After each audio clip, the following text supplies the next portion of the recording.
আম, সকলকে অভিনন্দন। আজকের পূর্ব ঘোষিত সময় অনুযায়ী 9:30 ক্লাস শুরু হওয়ার কথা ছিল। যাই হোক, ক্লাসে চলে আসলাম। তো সবাই জয়েন্ট হয়ে যাও ক্লাসে। চাইবো যে সবার অংশগ্রহণ। ক্লাসটিতে আসলে সবার অংশগ্রহণ খুব প্রয়োজন, কারণ ঢাকা বিশ্ববিদ্যালয়ের যে মেইন ফোকাসটা বাংলা ইংলিশের পাশাপাশি, তোমরা অ্যাজ ইউজুয়াল বাংলা ইংলিশটা পড়েছো এতদিন, কিন্তু এর পাশাপাশি এখন তোমাদেরকে কি পড়তে হবে? সাধারণ জ্ঞান। সো এই ব্যাপারটি কিন্তু অনেক বেশি গুরুত্ব সহকারে দেখা উচিত তোমাদের। এজন্য আজকে একটি ঘোষণা দেখলাম স্বপ্নপূরণ পেজে যে 2020 সালের শেষ সাধারণ জ্ঞান ক্লাসটি লিমন স্যারের সাথে। আচ্ছা স্যার ভাই, এটা কোনো ফ্যাক্ট না। তো চাইবো যে সবার অংশগ্রহণটা। শেষ ক্লাস আসলে এবছরে হয়তো এটাই তোমাদের সাথে শেষ লাইভ সেশন। আগামী বছর আবার ইনশাল্লাহ নতুন মোডে সব কিছু ফিরে পাবো, সেই আশাটাই ব্যক্ত করি। তো যাই হোক, সবাইকে আমন্ত্রণ সর্বপ্রথম যে সবাই ক্লাসে যুক্ত হয়ে যাও। তো কেমন আছো সবাই? সবাই একটু জানাও যে তোমরা সবাই কেমন আছো, কেমন চলছে সবার পড়াশোনা, কেমন চলতেছে সব কিছু। আর সবাই সবাই একটু চেষ্টা করো যে তোমাদের যাদের পরিচিত যারা আছে, যারা নিয়মিত ক্লাস করে বা তোমার জানাশোনা, সবাইকে একটু মেনশন করে জানানোর জন্য যে আমাদের ক্লাসটি শুরু হয়েছে। সবাই একটু ওইটাই প্রথমে করো, যে সবাই চাইলে তোমরা নিজে পরবর্তীতে ভিডিওটি দেখার জন্য খুব সহজে নিজ ওয়ালে বা নিজ টাইম লাইনে শেয়ার করে রাখতে পারো, যাতে করে পরবর্তীতে ক্লাসটি খুব সহজে নিজের টাইম লাইন থেকে দেখে নেওয়া যায়। হ্যাঁ, সবাইকেই ওয়ালাইকুম আসসালাম। আমি আছি আলহামদুলিল্লাহ ভালো। তোমরা সবাই কেমন আছো? আশা করি যে তোমরাও অনেক ভালো আছো। হ্যাঁ, সবাইকেই ওয়ালাইকুম আসসালাম। তো সবাই কেমন আছো? হ্যাঁ, আমি আছি ভাই, আলহামদুলিল্লাহ ভালো আছি। তোমরা সবাই কেমন আছো সেটা একটু জানাও, যে তোমরা সবাই কেমন আছো।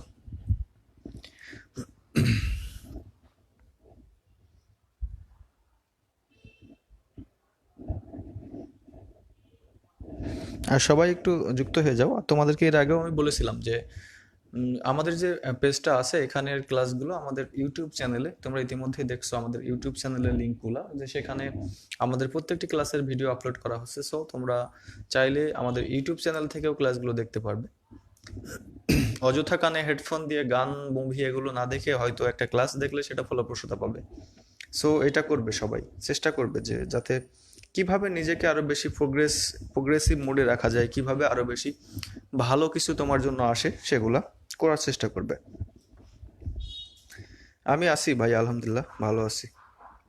তো ইতিমধ্যে আমাদের সাথে অনেকেই অ্যাড হয়েছো। এস এম নাসিম ইসলাম, জুই আক্তার, নাসিম আমাদের সাথে প্রতি ক্লাসেই থাকে, মোহাম্মদ বেলাল উদ্দিন, কাজী সানজিদা আনিকা, ফরহাদ খান। তো সবাইকেই দেখতে পাচ্ছি ইতিমধ্যে আমাদের সাথে যারা যারা জয়েন্ট হয়েছো। তো সবাইকেই দেখতে পাচ্ছি, এবং চাইবো যে তোমরা যারা এখনো জয়েন্ট হওয়া বাকি আছো একটু যুক্ত হয়ে যাও, কারণ ক্লাসটি তো তোমাদের জন্যই, তাই না? সো তোমাদের ক্ষেত্রে কোন বিষয়গুলো গুরুত্বপূর্ণ সেগুলোই কিন্তু আমরা চেষ্টা করি ডেলিভার করার জন্য, বা তোমাদেরকে দেওয়ার জন্য, যে হ্যাঁ এই বিষয়গুলোই তোমাদের জন্য গুরুত্বপূর্ণ। সো এগুলোই একটু কাইন্ডলি তোমরা ভালো করে স্টাডি করলে ভালো কিছু তোমাদের জন্যই হবে। এখন আমি রায়হানুদ্দিন লিমন তো আর তোমাদের সাথে অ্যাডমিশন ক্যান্ডিডেট না, তাই না? বা আমাদের স্বপ্ন পূরণের যে কোনো টিচার তোমাদের সাথে অ্যাডমিশন ক্যান্ডিডেট না। তারা তোমাদেরকে গড়ে দিবে। তাদের কাজ হলো তোমাকে গড়ে দেওয়া, তোমাকে প্রস্তুত করা। আর পরবর্তী কাজগুলো কি? নার্সিং করা, এগুলোর পরবর্তীতে যে অধ্যাবসায়, সেটা সম্পূর্ণ একান্তই তোমাদেরকেই কিন্তু করতে হবে। তো এটাই হলো ব্যাপার, যে সেই পুরো ব্যাপারটা কিন্তু তোমাদের উপরে নির্ভর করে। সো এটাই আসলে টু দ্য পয়েন্টে ব্যাপারটা হলো এমনই যে তোমরা নিজ জায়গা থেকে চেষ্টা করো যে আমরা যা কিছু দেওয়ার চেষ্টা করতেছি সেগুলো নিয়ে মোটামুটি একটা অ্যাচিভ করার জন্য যা কিছু প্রয়োজন সেই জায়গাটাতে নিজেকে পৌঁছানোর ক্ষেত্রে যত বেশি অধ্যবসায় করা যায়, যত বেশি স্টাডি প্ল্যান তৈরি করা যায়, সবই করার, যাতে করে খুব সহজ হয়। খুব সহজ হয় তোমার পরিকল্পিত যে বাস্তবায়নের স্বপ্নর পথ, সেই স্বপ্ন পথ খুব সহজেই কিভাবে উতরানো যায়। তো এই জিনিসটা করলেই কিন্তু খুব ইজিলি সব কিছুই করা সম্ভব। তো অনেক কথাই হলো, অনেক আরো কথা হবে ক্লাসের মধ্যবর্তী সময়ে, আমরা ক্লাসে ফিরবো। উম্মে মরিয়ম আমাদেরকে বলছে কি যে আমাদের, আমি ভালো নেই ভাইয়া, গলার, আচ্ছা 3 দিন ধরে কথা বলতে পারতেছি না ঠিক মতো, আমার জন্য সবাই দোয়া করবেন। হ্যাঁ, সবাই ওর জন্য একটু দোয়া করো, তোমাদেরই একজন, তোমাদেরই অংশ, আমাদেরও একটা অংশ, তাই না? সো সবাই সুস্থ থাক, ভালো থাক, এটাই তো আমাদের চাওয়া। তো ইতিমধ্যে যারা ক্লাসে অলরেডি অ্যাটেন্ড করছো সবাইকে অনেক অনেক স্বাগতম। আমি ক্লাসটাতে ফিরতে চাচ্ছি। তার আগে আমি একটু আজকের ক্লাসটি নিব হলো বাংলাদেশের যে ভৌগোলিক ব্যাপারটা নিয়ে। এক কথায় বলতে পারো যে ভূগোল রিলেটেড। কি রিলেটেড? ভূগোল রিলেটেড। সো এটা আশা করি যে অনেক বেশি ফলপ্রসূতা পাবে, কারণ গত ক্লাসটি নিয়েছিলাম জাতীয় বিষয়গুলি থেকে, ওখান থেকে প্রশ্ন কিন্তু মাস্ট হবেই। এবং এই যে ভূগোল বিষয়, এই ভূগোল বিষয়টিও অনেক বেশি গুরুত্বপূর্ণ, কারণ বাংলাদেশের ভৌগোলিক অবস্থান থেকে শুরু করে একবারে ভূতাত্ত্বিক নিদর্শন বা বাংলাদেশের ভূপ্রকৃতি, নদ নদী, খালবিল যা যা আছে সবই অনেক বেশি গুরুত্বপূর্ণ। সো এখান থেকে প্রশ্ন আসতেই হবে, কারণ বাংলাদেশ রিলেটেড ব্যাপার মানে এখান থেকে প্রশ্ন আসতেই হবে। আর আজকে যেহেতু ব্যাপারটা ভূগোল রিলেটেড, সো আশা করব যে সবাই একটু কাইন্ডলি যার যার জেলাটা আমাকে একটু মেনশন করার জন্য, কারণ আজকে অনেক জেলার নাম আমাকে নিতে হবে। সো সবাই একটু জানাও তোমার জেলার নামটা, তাতে করে আমার আরো ভালো লাগবে যে হ্যাঁ, এই জেলার মানুষও এখানে আছে। তো আমাদের সবুজ, তাহিবুর ইসলাম সবুজ, তোমাদের সবুজ স্যার, সে কমেন্ট করছে যে ভাই ভুলেই গেছেন আমাকে। না ভাই, এটা কেমন কথা? ভুলবো কেন ভাই? কখনোই ভোলার মতো না। তোমরা যে ডেডিকেশনটা সবার জন্য দিচ্ছ, এটা আসলে অনেক বেশি মানে গ্রেটফুলের জায়গা রাখে সবুজ। সো ভুলবো না ভাই, সবসময় মনে ছিল, থাকবে, এবং ভবিষ্যতে ইনশাল্লাহ আরো বেশি থাকবে। টাঙ্গাইল টাঙ্গাইল টাঙ্গাইল টাঙ্গাইল, মাদারীপুর, বরিশাল, কুমিল্লা, নরসিংদী, কুমিল্লা, শেরপুর, আচ্ছা, বরিশাল ফ্রম কুষ্টিয়া, কুমিল্লা সাভার থেকে, কুমিল্লা, নওগাঁ, সিলেট, নরসিংদী, চাঁদপুর, নরসিংদী, মনিরামপুর, গাজীপুর, টাঙ্গাইল, কিশোরগঞ্জ, নাটোর, পটুয়াখালী, আচ্ছা, নাহারিজান্নাত স্মৃতি, রাজশাহী, সৌরভ পাল, মনিরামপুর, ফারজানা আক্তার মারুফা, যশোর, উম্মে মারিয়াম, ঠাকুরগাঁও, বাহ, অনেক লোকান্তর, কাজী সানজিদা আনিকা ফ্রম চিটাগাং, সন্দীপ, আরে বাহ, সন্দীপ খুবই ভালো একটি পর্যটন এরিয়া, আজিজুর আজিজ, বগুড়া, আফসানা আনি, মুন্সিগঞ্জ, তাসফিয়া জান্নাত, অনেকদিন পর লাইভ ক্লাস করতেছি, খুব ভালো লাগতেছে আজকে, ওকে। দীপক রায়, বগুড়া, সুমাইয়া জাহান, আসসালামু আলাইকুম। হ্যাঁ, ওয়ালাইকুম আসসালাম আপু। এমডি জীবন ফ্রম নাটোর, ভাই আপনার জেলার নাম আর আমার জেলা এক, আচ্ছা। Kishoreganj circuit house, Gazipur, Manikganj, Uttara, okay fine, সবারটাই শুনলাম। তো আমারটাও একটু বলে দিই, আমার বাড়ি হলো ঝিনাইদহতে, ঝিনাইদহ জেলার মহেশপুর থানায় আমার বাড়ি। আর এটাই আপাতত আমার মানে অরিজিন আর কি, যে আমার অরিজিনটা ওখানেই, যে ঝিনাইদহ জেলার মহেশপুরে। সো আমরা অনেক কথা বললাম, অনেক কিছু হলো, এখন আমরা ফিরে আসি আমাদের ক্লাসে। যে আজকে প্রথমে বলেছি যে ক্লাসটি নিব আজকে জিওগ্রাফি রিলেটেড। আমরা এর পূর্বে অর্থনীতি রিলেটেড ক্লাস কিন্তু নিয়েছি কিনা? হ্যাঁ। সো এখন আমরা যেটা বিষয় বলি থেকে ক্লাসগুলো করব, তার মধ্যে একটি অন্যতম জায়গা হলো জিওগ্রাফি। আর জিওগ্রাফি রিলেটেড আলোচনা এর আগে কি হয়েছিল, তোমাদের কি মনে আছে যে জিওগ্রাফি রিলেটেড আলোচনা হয়েছিল কিনা? তোমরা অনেকেই আমাকে পার্সোনালি নক করে বলছে যে ভাইয়া জিওগ্রাফি ক্লাসটি দরকার, জিওগ্রাফি ক্লাসটি দরকার। সো আজকে আমরা সেই জিওগ্রাফি ক্লাসটি করতেছি, এবং আশা করি এই ক্লাসটি অনেক বেশি হেল্পফুল হবে। তো সবাই নিজ নিজ খাতা কলম নিয়ে বসে পড়ো, যে যে জায়গাগুলো বলবো একটু পয়েন্ট আউট করবা, কাইন্ডলি নোট ডাউন করবা, তাহলে সেটা তোমাদের জন্য ভালো হবে। তো আসি মেইন থিমে। জিওগ্রাফি কি, কাকে বলে, এগুলো কখনোই পরীক্ষাতে আসার মতো কিছু না, কারণ জিওগ্রাফি একটা বড় ধরনের একটা ব্রাঞ্চ, সেটার অনেক সাব ব্রাঞ্চ আছে। সেই সাব ব্রাঞ্চগুলো কিন্তুই আমরা জানবো। যে জিওগ্রাফি ভূগোল, পৃথিবী, আকার আকৃতি, জিও অর্থ হলো ভূমি, গ্রাফিয়া অর্থ যে ভূমি স্তরের যে জ্ঞান, সেটা হইতে পারে পৃথিবীর অভ্যন্তরীণ আপার পার্ট এবং ইনার পার্ট। ঠিক আছে, এই আপার পার্ট এবং ইনার পার্ট, এই দুইটারই যে বিশ্লেষণমূলক জ্ঞান, সেটাই হলো মূলত ভূগোল। আর পৃথিবী দেখতে গোলাকার, এই ধরনের তত্ত্ব বা এগুলো কখনোই পরীক্ষায় আসবে না। সো আমরা এখন মেইন জায়গাতে ফিরে আসি। ওকে ফাইন, তোমরা সবাই একটু ক্লাসে মনোযোগ দাও। যে আজকে আমরা জিওগ্রাফি রিলেটেড কোন ব্যাপারগুলো আসলে মেইন ফোকাসে রাখবো, মেইন ফোকাসে কোনগুলো বিষয় আমরা আজকে রাখতে যাচ্ছি সেগুলো আমি একটু তোমাদেরকে বলি। যেমন আমরা মেইন ফোকাসে রাখবো বাংলাদেশের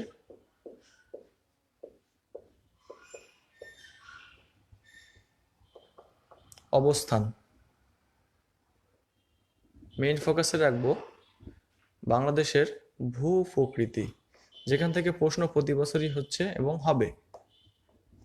বাংলাদেশের আবহাওয়া ও জলবায়ু, কি আবহাওয়া ও জলবায়ু, এবং যে বিষয়টি না জানলেই নয় সেটা হলো বাংলাদেশের যে পুরো ব্যাপারটি, যে জিওগ্রাফি রিলেটেড যে বিভিন্ন ধরনের তোমার হলো বাংলাদেশের ভূর যে তোমার বাহ্যিক গঠনের মধ্যে অনেক ধরনের ভূমিরূপ দেখা যায়, সেই ভূমিরূপটিও আমাদেরকে দেখতে হবে, কারণ ভূমিরূপ খুব বেশি গুরুত্বপূর্ণ এবং ভূমিরূপের কিছু টপিকস আছে যেগুলো একটু মুখস্থ করতে হয়। যেমন তোমার কি কি সেগুলা,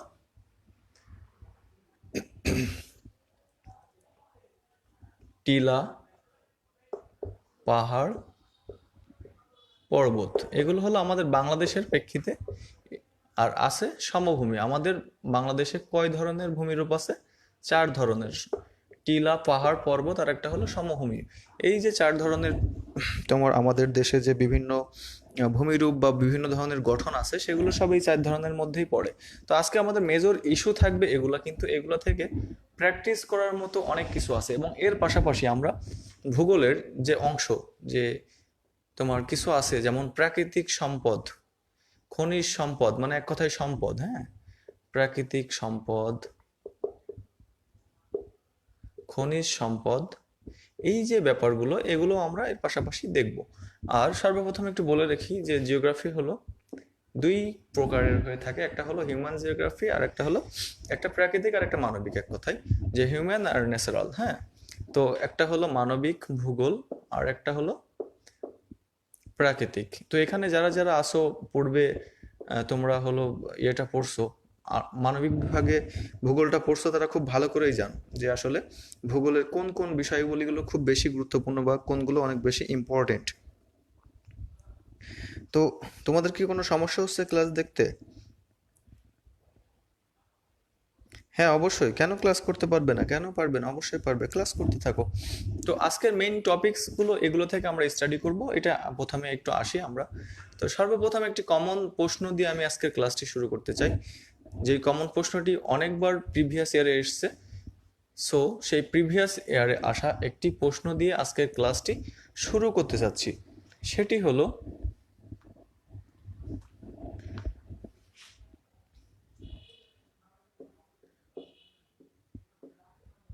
বাংলাদেশের অবস্থান, কি বাংলাদেশের অবস্থান। এটির জন্য কোনো অপশন দেওয়া হবে না, যে বাংলাদেশের অবস্থান, যে তোমার অক্ষাংশ এবং দ্রাঘিমাংশে বাংলাদেশের অবস্থান কত, এটাই হলো মেইনলি আমার হলো আজকের প্রথম প্রশ্ন তোমাদের জন্য।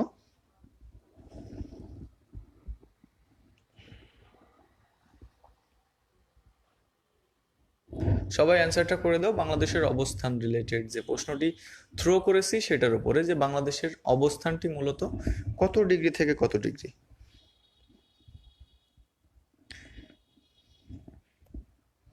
সবাই একটু জানিয়ে দিলে আমার জন্য ভালো হবে।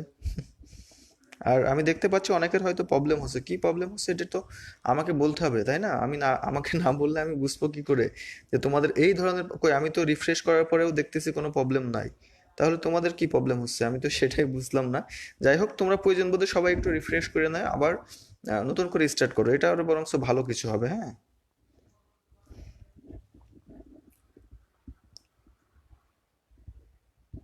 তোমাদের কমেন্টসগুলো দেখতে চাচ্ছি, যে হ্যাঁ বাংলাদেশের অবস্থানটা তোমরা সবাই একটু জানাও।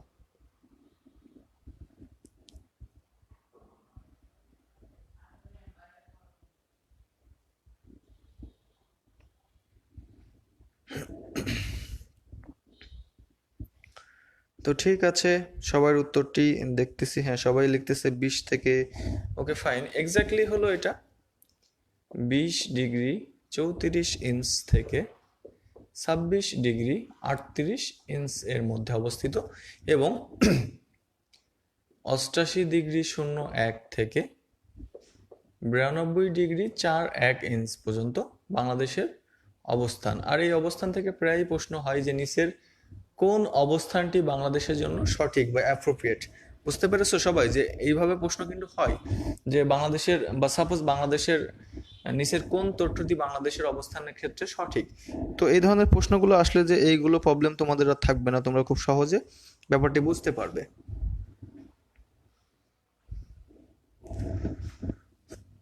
তো অবস্থান জানার পাশাপাশি তোমাদেরকে বাংলাদেশের কিছু স্পেসিফিক ব্যাপারগুলো জেনে নিতে হবে, যে যেমন বাংলাদেশ রিলেটেড বাংলাদেশের আশেপাশে কতটি জেলা, মানে এক কথায় আমাদের বাউন্ডারিটা, যে আমাদের বাউন্ডারিটা কিভাবে অন্যান্য দেশের সাথে, যে আমাদের একটা বাউন্ডারি আছে, যেমন বিশ্বের 2টি দেশের সাথে বাংলাদেশের বাউন্ডারি আছে। কয়টি দেশের সাথে?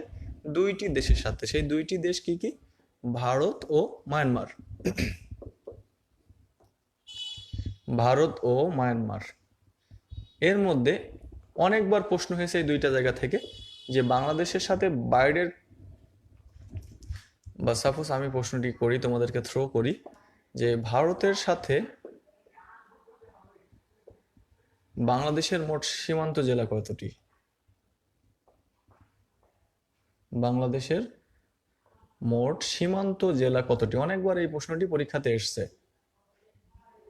মোট সীমান্ত জেলা কতটি? হ্যাঁ, এই প্রশ্নটি অনেকবার এসছে পরীক্ষাতে এবং আমি চাই তোমরা সবাই উত্তর দিয়ে আমার পাশে থাকো, যে ভারতের সাথে বাংলাদেশের মোট সীমান্ত কতটি। সেক্ষেত্রে আমি নাম্বার এতে দিলাম 28, নাম্বার বিতে 30, নাম্বার সি 32 এবং ডিতে দিলাম 33। তো এটা হলো আমার প্রশ্ন, যে ভারতের সাথে বাংলাদেশের মোট সীমান্ত দৈর্ঘ্য, বা সরি, ভারতের সাথে বাংলাদেশের মোট সীমান্ত জেলা কতটি? সীমান্ত দৈর্ঘ্য না, সরি, সীমান্ত জেলা কতটি? তো এটা হলো প্রশ্ন, এবং এই প্রশ্নটি বিগত 10 বছরে কোনো না কোনো বিশ্ববিদ্যালয়ে আসতো। আর এবার যেহেতু সাধারণ জ্ঞানটি শুধুমাত্র ঢাকা বিশ্ববিদ্যালয় কেন্দ্রিক হচ্ছে, আর এর পাশাপাশি জাহাঙ্গীরনগরে যারা পরীক্ষা দিবে তাদের জন্য এটা অনেক বেশি হেল্পফুল হবে বলে মনে করি।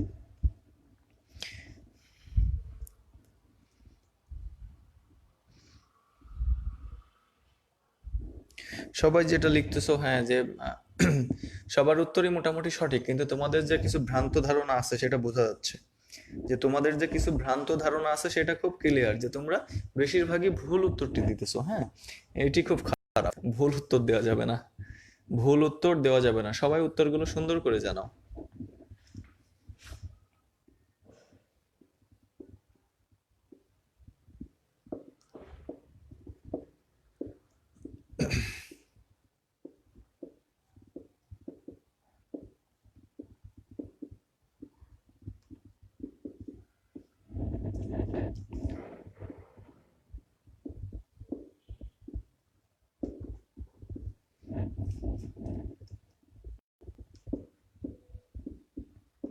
সবাই সঠিক উত্তর জানাও, তোমরা তো ভুল উত্তর জানাচ্ছো ভাইয়া।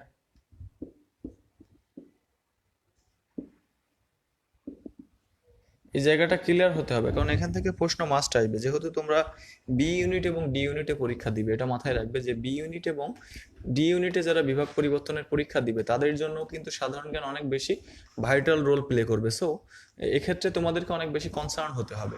কনসার্ন হতে হবে এই কারণেই, যে কারণ এই প্রশ্নগুলো বারবার ঘুরে ফিরে আসতেছে, বারবার বিভিন্ন সময় বিভিন্নভাবে পরীক্ষাতে কিন্তু আসতেছে। সো এই জায়গাগুলো কিভাবে আরো বেশি আপগ্রেডেড করা যায়, কিভাবে আরো বেশি আপগ্রেডেড তথ্যগুলো মাথায় রাখা যায়, সেই জিনিসটাই কিন্তু আমাদের হওয়া উচিত। একটু ব্লার হয়ে গেছে, যাই হোক ঠিক হয়ে যাবে আশা করি। কথাগুলো মনোযোগ দিয়ে শোনো, আর খাতাতে পারলে একটু নোট করে নাও, যেটা তোমাদের জন্য অনেক বেশি সহায়ক হিসেবে কাজ করবে। আর যার যার সমস্যা হচ্ছে তারা একটু কাইন্ডলি তোমার হলো রিফ্রেশ করে নিবে, ঠিক আছে? তাহলে আর এই সমস্যাটা থাকবে না, যে সাথে সাথে একটু রিফ্রেশ করে নিতে পারলে এই সমস্যা থাকবে না। এখন আমি দেখাই, ভারতের সাথে বাংলাদেশের মোট সীমান্ত জেলা আছে 30টি। যারা যারা ভুল করে উত্তর লিখছো 32টি, তারা একটু কনফিউজড। সো এই কনফিউশনের জায়গাটা কিন্তু অনেক ভালোভাবে হ্যান্ডেল করা উচিত, কারণ এই প্রশ্নটি আসবেই, মাস্ট। এই ধরনের প্রশ্ন আসবেই, যে বিশ্বের কতটি দেশের সাথে বাংলাদেশের, বা আন্তর্জাতিক কতটি ভূখণ্ডের সাথে বাংলাদেশের সীমান্ত আছে? 2টি দেশের সাথে। বাংলাদেশের কতটি জেলার সাথে ভারতের সীমানা আছে? 30টি জেলার সাথে। মনে থাকবে সবার যে বাংলাদেশের কতটি জেলার সাথে আছে? 30টি। আর মায়ানমারের 3টি। মায়ানমারের সাথে আছে 3টি, রাঙামাটি, বান্দরবান এবং খাগড়াছড়ি। তো এর মধ্যে আরেকটা কমন প্রশ্ন যেটা পরীক্ষাতে অনেকবার এসছে, সেই প্রশ্নটিও খুব ভালোভাবে কিন্তু চর্চা করা উচিত। যেমন বাংলাদেশের কোন জেলার সাথে ভারত ও মায়ানমারের উভয়ের সীমান্ত আছে? কোন জেলার সাথে ভারত ও মায়ানমার উভয় দেশের সীমান্ত আছে? মায়ানমার উভয় দেশের সীমান্ত আছে।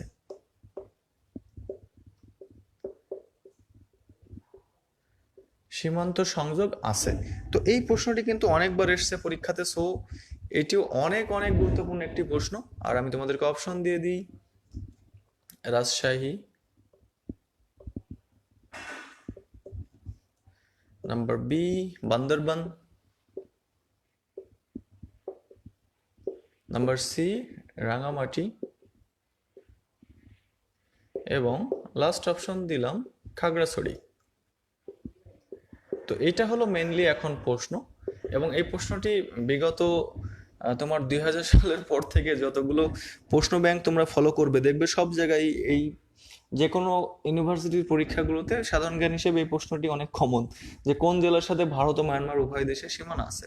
এটা খুবই গুরুত্বপূর্ণ একটা জায়গা প্রশ্ন হওয়ার জন্য। সো এইসব প্রশ্নগুলো সম্পর্কে একবারে ক্লিয়ার কনসেপ্ট রাখতে হবে। তোমরা যারা এখন পর্যন্ত ক্লিয়ার কনসেপ্টটা তৈরি করতে পারোনি, অনেকে আছে যে পড়ে কিন্তু আসলে রাইট টাইমে ওই যে শিডিউল টাইমিং, যে পরীক্ষার 1 ঘন্টা সময়, সেই সময় গুলাই ফেলবে।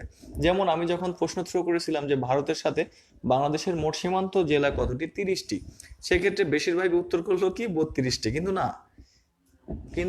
না 30টি হবে এবং মায়ানমারের সাথে 3টি। সো এক্ষেত্রে কিন্তু এইভাবেও প্রশ্নটি আসতে পারে যে মায়ানমারের সাথে বাংলাদেশের মোট কতটি জেলার সীমান্ত সংযোগ রয়েছে, সেক্ষেত্রেও 3টি। সো 30 আর 3 33, কিন্তু 33 হইলেও রাঙামাটি, এই যে রাঙামাটি যে জেলা, রাঙামাটি জেলাটি হলো ভারত এবং বাংলাদেশ উভয় দেশের মধ্যেই সীমান্ত বিরাজ করছে। সো এই একটা দেশ হলো কমন দেশ, যে একটা দেশ থেকে 2টা দেশের সীমান্ত সংযোগ হয়। মনে থাকবে সবার যে খুব ইজি জিনিস, মনে রাখা কিন্তু খুব কঠিন কোনো কাজ না, খুব ইজিলি আমরা এই বিষয়টি মনে রাখতে পারবো এবং সবাই মনে রাখবে, কারণ এই ধরনের প্রশ্নগুলো আসবে। বা সাপোজ এখান থেকে কি ধরনের রিটেন প্রশ্ন হতে পারে, জাস্ট এই 3টা উত্তর থেকেই কিন্তু একটা রিটেন প্রশ্ন হতে পারে, সেটা আমি একটু তোমাদেরকে দেখাই। রিটেন কি দেখতে ইচ্ছুক আজকে? তোমরা একটু কমেন্টে জানাও, না হলে শুধু এমসিকিউ প্র্যাকটিসের জন্যই পড়াই। সবাই একটু দ্রুত কমেন্টে জানাও তোমরা কি এখান থেকে রিটেন প্রশ্নও দেখতে ইচ্ছুক কিনা, কারণ তোমাদের মতামতই আমার কাছে সবসময় গ্রহণযোগ্য।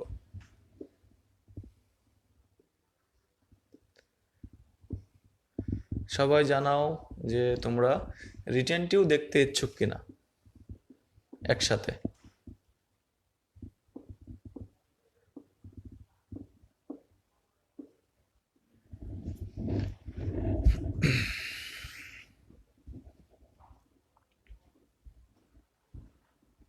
হ্যাঁ, রিটেন ঢাকা বিশ্ববিদ্যালয়ের জন্য, খ ঘ যেখানে যে পরীক্ষা দাও না কেন, রিটেন তো ঢাকা বিশ্ববিদ্যালয়ের জন্য। সো এখান থেকে পাশাপাশি আমরা এমসিকিউ এর পাশাপাশি রিটেনটা দেখবো কিনা সেটা একটু সবাই জানাও। সবার মতামত আমার কাছে গ্রহণযোগ্য, সবার মতামতের ভিত্তিতেই কিন্তু আমি সব সময় চেষ্টা করি যে কোনো কিছু উপস্থাপন করার, তোমাদের জন্য ক্লাস সেট করা, প্রেজেন্ট করা। সো তোমাদের মতামত অবশ্যই অনেক বেশি গ্রহণযোগ্য।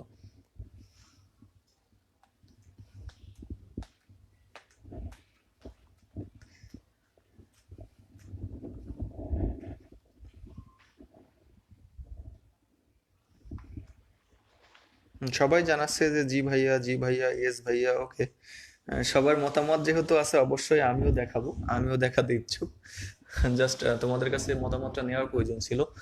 দেখো, জাস্ট এই 3টা সীমান্ত সংযোগ রিলেটেড, জেলা সীমান্ত সংযোগ রিলেটেড প্রশ্ন থেকে, যে ভারত ও মায়ানমারের সাথে বাংলাদেশের যে সীমান্ত আছে, সেক্ষেত্রে ভারতের সাথে বাংলাদেশের মোট 30টি জেলার সীমান্ত সংযোগ রয়েছে এবং মায়ানমারের সাথে মোট 3টি জেলার, এবং এখানে কয়টি আছে? মোট টোটালি 32টি। যে আন্তর্জাতিক 2টি দেশের সাথে বাংলাদেশের মোট কতটি জেলার সীমান্ত সংযোগ আছে, সেক্ষেত্রে উত্তরটি কি হবে? 32টি। কিন্তু আমরা যদি অ্যাজ ইউজুয়াল যোগ করি তাহলে কি হয়? 30 যোগ 33, কিন্তু সেটা না, কারণ কমন একটা জেলা আছে যেটা হলো ভারত এবং মায়ানমার উভয় দেশকে কি করে, সংযোগ। সো এক্ষেত্রে 32টি। তাহলে এখান থেকে কি ধরনের রিটেন প্রশ্ন হতে পারে সেটা আমরা এখন একটু দেখবো। হ্যাঁ,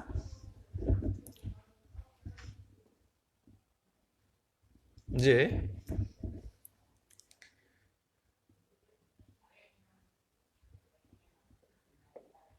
কিভাবে প্রশ্নটি হতে পারে, আন্তর্জাতিক দুইটি দেশের সাথে বাংলাদেশের সীমান্ত জেলার বর্ণনা দাও। দুইটি দেশের, সবাই একটু কাইন্ডলি একটু নোট ডাউন করে নিবে, তোমাদের জন্য এগুলো আসবে। বাংলাদেশের আন্তর্জাতিক দুইটি দেশের সাথে বাংলাদেশের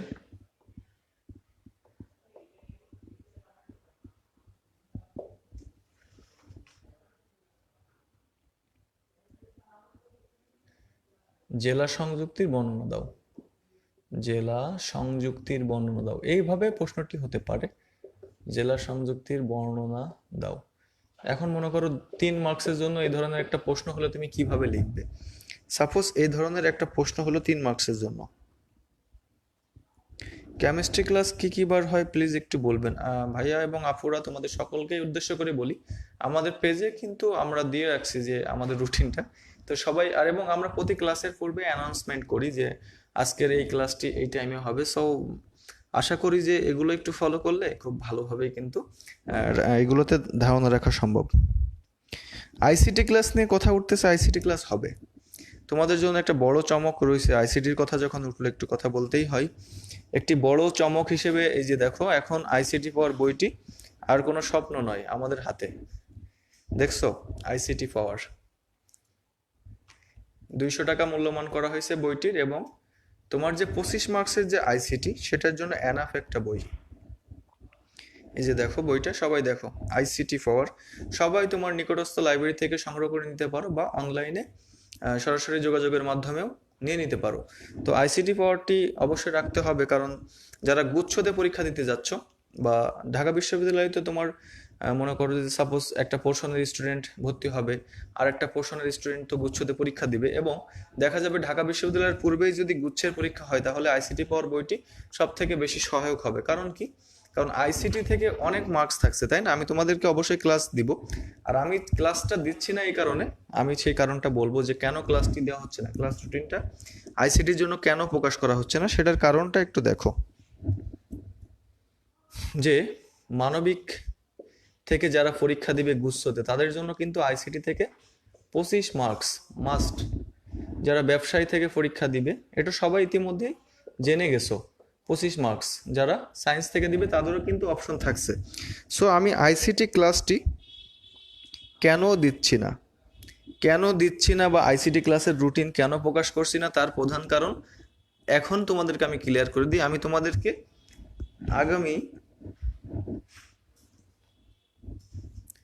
সবাইকে আগামী রবিবার পর্যন্ত, মঙ্গলবার, আগামী মঙ্গলবার পর্যন্ত তোমাদের সময়, আগামী সপ্তাহ মঙ্গলবার। এক কথায় যে তোমার আগামী 5 তারিখের ভিতরে সবার কাছে আমি আইসিটি পাওয়ার বইটি দেখতে চাই।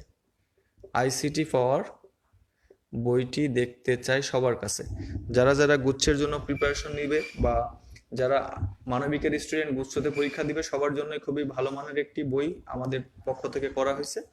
এবং এই বইটি তোমাদের যে একাদশ দ্বাদশ শ্রেণীতে যে চ্যাপ্টার ভিত্তিক যে ব্যাপারগুলো, সেগুলো সবই উপস্থাপন করে করছি। সো আশা করি বইটি অনেক বেশি হেল্পফুল হবে তোমাদের জন্য। আর তোমরা যারা ঢাকাতে অবস্থান করতেছো, তারা সবাই ঢাকার অভ্যন্তরীণ লাইব্রেরি থেকে নিয়ে নিতে পারবে, আর যারা ঢাকার বাইরে তারা আমার সাথে যোগাযোগ করতে পারো। আর আমি তোমাদেরকে দেখাই দিই, দেখো যে আমাদের প্রত্যেকটা অধ্যায়ের পরে কতগুলা করে এমসিকিউ আমরা সংযুক্ত করছি। দেখো 565 এমসিকিউ, এবং এই যে দেখো 565 এমসিকিউ করছি, এবং অধ্যায় ভিত্তিক একটি মডেল টেস্ট রাখা হয়েছে। প্রত্যেকটা অধ্যায়ের উপরে এরকম 500-600 করে এমসিকিউ, এবং এর পাশাপাশি একটি করে মডেল টেস্ট, যেটা তোমার প্রস্তুতির জন্য আমি মনে করি এর থেকে বড় শ্রেষ্ঠ সহায়িকা আর হতে পারে না। আর একটা ছোট বই, সেটা পড়তেও একটু দ্বিধাদ্বন্দ্ব লাগে। আর এই বইটা দেখো কত হোয়াইট, বোর্ড বইয়ের মতো একটা বই, সুন্দর, এবং সব দিক থেকেই বেস্ট একটা বই। এবং আশা করি যে আইসিটি ক্লাস রুটিন প্রকাশের আগেই সবার কাছে বইটি থাকবে। তাহলে এখান থেকে যে প্র্যাকটিস আছে, মডেল টেস্ট আছে, এগুলো তোমার জন্য এবং আমার জন্য অনেক বেশি সহায়ক হবে ক্লাস নিতে, বা আমি যে টিচারকে ক্লাসে অ্যাটেন্ড করাবো সেই টিচার আরও অনেক বেশি ভালো স্বাচ্ছন্দ্য বোধ করবে তোমাদের রেসপন্স পেয়ে। কারণ দেখো, তোমাদের ক্লাসের রেসপন্স কিন্তু একটা টিচারের অনেক বেশি, মানে এক কথায় যে ক্লাস নেওয়ার যে এনার্জি, সেই এনার্জিটা ফিরিয়ে আনে। যে তোমাদের রেসপন্স, যে আমি একটা প্রশ্ন থ্রো করলাম, তোমরা সেই রেসপন্সটা দিচ্ছ না, কেউ বলতেছো ভাই আমি পারি না, আমি এটা জানি না ভাই কিভাবে হয়। তো এটা করলে কিন্তু আসলে আলটিমেটলি টিচারের যে এনার্জি, সেই এনার্জিটা থাকে না। তো আমি চাইবো যে আগামী 5 তারিখের মধ্যে সবার কাছে আইসিটি পাওয়ারটা পৌঁছাক। সেটা যে মাধ্যমে, তুমি তোমার নিকটস্থ লাইব্রেরি থেকে নিবে, আর না হলে সরাসরি আমার কাছে যোগাযোগ করতে পারে। আর আমি এর আগেও তোমাদেরকে আমার সব কিছু দিয়ে দিয়েছি সব কিছু দিয়ে দিয়েছি, কোনো কিছু বাকি রাখছি? কোনো কিছু বাকি রাখিনি। তো আমি বলি, আগামী 5 তারিখের মধ্যেই আইসিটি পাওয়ারটি সবাই সংগ্রহ করবে, আর এর জন্য তোমরা যোগাযোগ করতে পারো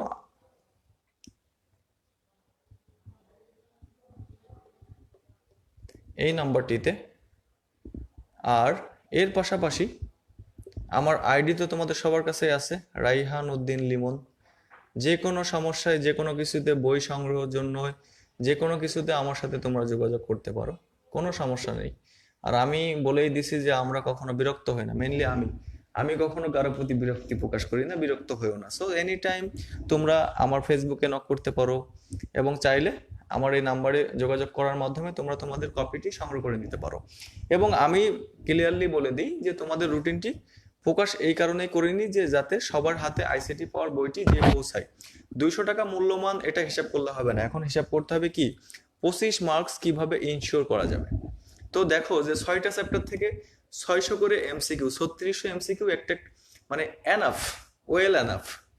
আমি মনে করি ওয়েল এনাফ। এবং 6টি মডেল টেস্ট এক্সট্রা ভাবে সংযোজন করা হয়েছে, এবং প্রত্যেকটি চ্যাপ্টারই বিশ্লেষণমূলক, সবকিছু সুন্দর সুন্দরভাবে পার্ট পার্ট পার্ট বাই যতটুকু তোমাদের জন্য প্রয়োজন ততটুকুই নিয়ে আমাদের বইটি হয়েছে। সো আশা করি যে অনেক বেশি হেল্প করবে, কারণ গুচ্ছতে কিন্তু 25 মার্কস অনেক বেশি ইম্পর্টেন্ট হবে তোমার জন্য। কারণ বাংলা, ইংলিশ এবং আইসিটি ব্যাপারটি বুঝতেই পারছো যে কতটা ইম্পর্টেন্ট এটা বহন করবে। সো তোমরা সবাই আগামী 5 তারিখের মধ্যে বইটি সংগ্রহ করো। সেটা এনিওয়ে তোমার নিকটস্থ লাইব্রেরিতে সন্ধান করো, সেখান থেকে নিতে পারো। 200 টাকা এর মূল্যমান। এবং যারা হলো কুরিয়ার যোগে নিতে চাও তারা আমার সাথে যোগাযোগ করতে পারো। সেক্ষেত্রে তোমাদের এক্সট্রা কুরিয়ার চার্জ দিতে হবে, সেটা হলো লোকেশন ভেদে 50 থেকে 60 বা 70 টাকা হতে পারে। লোকেশন ভেদে 50, 60, 70 টাকা হতে পারে। সো এটা কোনো ফ্যাক্ট না, আমরা তোমাদেরকে দেখব। সবাই 5 তারিখের মধ্যে বইটি সংগ্রহ করে ফেলো। 5 তারিখেই আমি হলো রুটিনটি ইনশাল্লাহ প্রকাশ করে দিব যে কবে কবে হচ্ছে আমাদের আইসিটি ক্লাস। আর আমাকে অনেকে পার্সোনালি ইনবক্স করে যে ভাইয়া আপনি ক্লাসটা নিলে ভালো হয়। আমি চেষ্টা করব, আমরা তো বিজি থাকি বিভিন্ন সময় বিভিন্ন কারণে, বা আমাদের যে বইগুলো আছে এগুলো নিয়ে কিন্তু আমাদের অনেক বেশি কাজ করতে হয়। সো আমরা কিন্তু বিজি থাকি। তারপরও আমি তোমাদেরকে কথা দিচ্ছি যে যেহেতু তোমাদের ডিমান্ড যে ক্লাস নিতে হবে আমাকে, তোমরা অনেকে আমাকে পার্সোনালি ইনবক্স করো বা আমাকে চাও ক্লাসে, সো আমি চেষ্টা করব তোমাদের আবদার পূরণ করার জন্য। আর আমি এটাও আশা করব আমি তোমাদের যেমন আবদারটা পূরণ করব, সেই সাথে তোমরাও আমার আবদারটি পূরণ করবে, যে সবাই ক্লাস শেয়ার করবে, ক্লাসগুলো মেনশন করাবে, যাতে শুধু তুমি না। কারণ আমি তোমাদের কাছে কিন্তু একটা আবদারই করি সবসময়, যে আমাদের এই প্ল্যাটফর্ম ব্যবহারের সুযোগ তুমি সবাইকে করে দাও। এছাড়া আমি কি তোমাদের কাছে কোনো আবদার করি বলো? আমার তো আবদার থাকে একটাই, যে আমার আবদার একটাই থাকে তোমাদের কাছে, সেটা হলো আমার ক্লাসটি বা আমাদের সবার ক্লাসটি সবাই শেয়ার করবে, যাতে প্ল্যাটফর্মটি শুধুমাত্র তুমি একা ইউজ না করো। কারণ বাংলাদেশে 14 লাখ শিক্ষার্থী আছে এবার অ্যাডমিশন টেস্টে বসবে। তো এর মধ্যে দেখা যাচ্ছে একটা ক্লাসের মনে করো 1.5 লাখ 2 লাখ ভিউ হয়, রিচ হয়। তো সেক্ষেত্রে আরও যে 12 লাখ তাদের কাছেও যাতে খুব সহজে পৌঁছায়, এজন্য কিন্তু তোমাদের কাছে আমার একটাই চাওয়া থাকে সবসময়, যে তোমরা ক্লাসটি শেয়ার করো, মেনশন করো ফ্রেন্ডদের। কেন বলি বারবার, যে যাতে আমাদের প্ল্যাটফর্মটি সবাই ইউজ করতে পারে। তো সেক্ষেত্রে চাইবো যে এই একটাই চাওয়া তোমাদের কাছে, আমি তো এছাড়া কোনো দাবি তোমাদের কাছে রাখি না, তাই না? ওকে ফাইন, তাহলে আমরা ফিরে আসি যেখানে ছিলাম। আর সবাই 5 তারিখের মধ্যেও নিজের কপি সংগ্রহ করো ক্লাস শুরু হওয়ার আগে, কারণ আইসিটি এবার তোমাদের সব থেকে বেশি গুরুত্ব বহন করবে গুচ্ছের জন্য। সো 5 তারিখের আগে সবাই একবারেই 5 তারিখের মধ্যে বই সংগ্রহ করে ফেলো, কুরিয়ার যোগে, লাইব্রেরি থেকে, যে কোনো ভাবে, এবং তারপরে ইনশাল্লাহ প্রকাশ করে দিব রুটিন। তো এখান থেকে আমি বলেছিলাম আন্তর্জাতিক 2টি দেশের সাথে বাংলাদেশের জেলা সংযুক্তির বিবরণ, এভাবে প্রশ্ন আসবে এবং ঠিক এইভাবেই লিখবে যে বাংলাদেশের সাথে আন্তর্জাতিক 2টি দেশের সীমান্ত আছে, মায়ানমার ও বাংলাদেশ। বাংলাদেশের 30টি জেলার সাথে ভারতের সাথে এবং 3টি জেলার সাথে মায়ানমারের, এবং একটি জেলা যেটি কমন জেলা রাঙামাটি, তার সাথে উভয় দেশের সীমান্ত সংযোগ আছে। শেষ। 3 মার্কস বা 2 মার্কস থাকবে।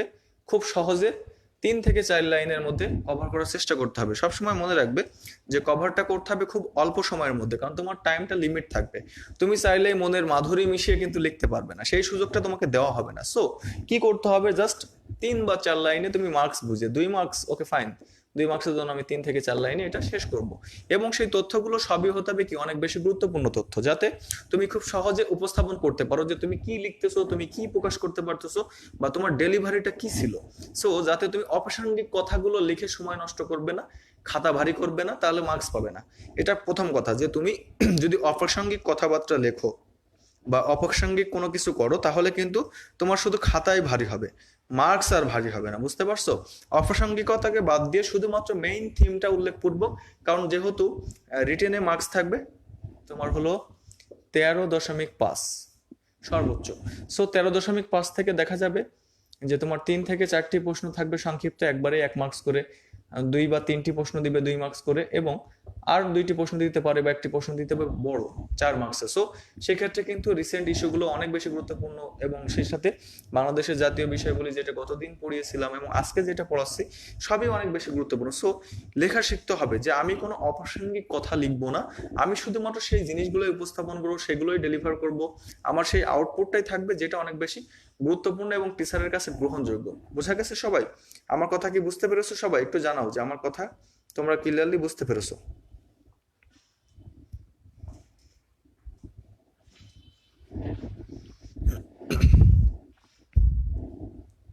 সবাই কমেন্ট করে জানাই দাও যে হ্যাঁ ভাইয়া সব ক্লিয়ার, বুঝতে পেরেছি কথা, এবং কিভাবে লিখতে হবে সেটা তো বললামই।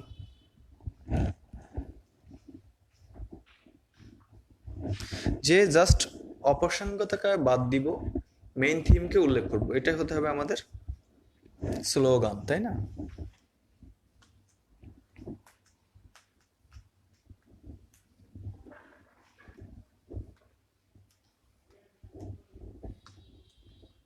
দেখো, তারপরে আমাদের আজকের আলোচ্য ইস্যুর মধ্যে যে একটা বড় জায়গা, ভূপ্রকৃতি। ভূপ্রকৃতি রিলেটেড প্রশ্ন হয়, খুব হয়। সো এই জায়গাটা অনেক বেশি গুরুত্ব বহন করে, কারণ ভূপ্রকৃতি হলো একটা দেশের ভূমি, বা কি ধরনের জলরাশি বা কি ধরনের উঁচু নিচু ভূমিগুলো আছে। আর সবসময় আমরা জানি যে বন্ধুর পথ সবসময় উঁচু নিচু হয়, যেটা হলো আমাদের ভূমিরূপ, তাই না? আর ভূপ্রকৃতি মূলত আমাদের যে ভূ গঠন, ভূমির প্রকৃতি এক কথায়, সেটাই হলো মেইনলি ভূপ্রকৃতি। দেখো, বাংলাদেশের ভূপ্রকৃতি কয় ভাগে বিভক্ত জানো সবাই? যে বাংলাদেশের ভূপ্রকৃতি কত ভাগে বিভক্ত? বাংলাদেশের ভূপ্রকৃতি, আমি তোমাদের অ্যান্সারগুলো দেখছি, সবাই লিখছে জি ভাইয়া ক্লিয়ার, হ্যাঁ ক্লিয়ার, ওকে ঠিক আছে, ধন্যবাদ জানানোর জন্য, রেসপন্স করার জন্য। কারণ তোমার রেসপন্স আসলে, তোমার রেসপন্সটাই আসলে সব থেকে বেশি এনার্জেটিক একটা ব্যাপার হিসেবে কিন্তু কাজ করে, এটা হলো সত্য কথা। তো বাংলাদেশের ভূপ্রকৃতি হলো 3 প্রকার, তোমরা অনেকেই জানো এবং জানিয়েছো যে 3 প্রকার। এস এম নাসিম বলতেছে 4 প্রকার। 4 প্রকার কিভাবে? যারা 4 প্রকার জানো তারা কি কোন জায়গা থেকে পাইছো সোর্স ভাই? বাংলাদেশের ভূপ্রকৃতি হলো 3 প্রকার। কি কি সেটা? প্লাইস্টোসিন কালের সোপান সমূহ, প্লাইস্টোসিন কালের সোপান সমূহ, টারশিয়ারি যুগের পাহাড়, টারশিয়ারি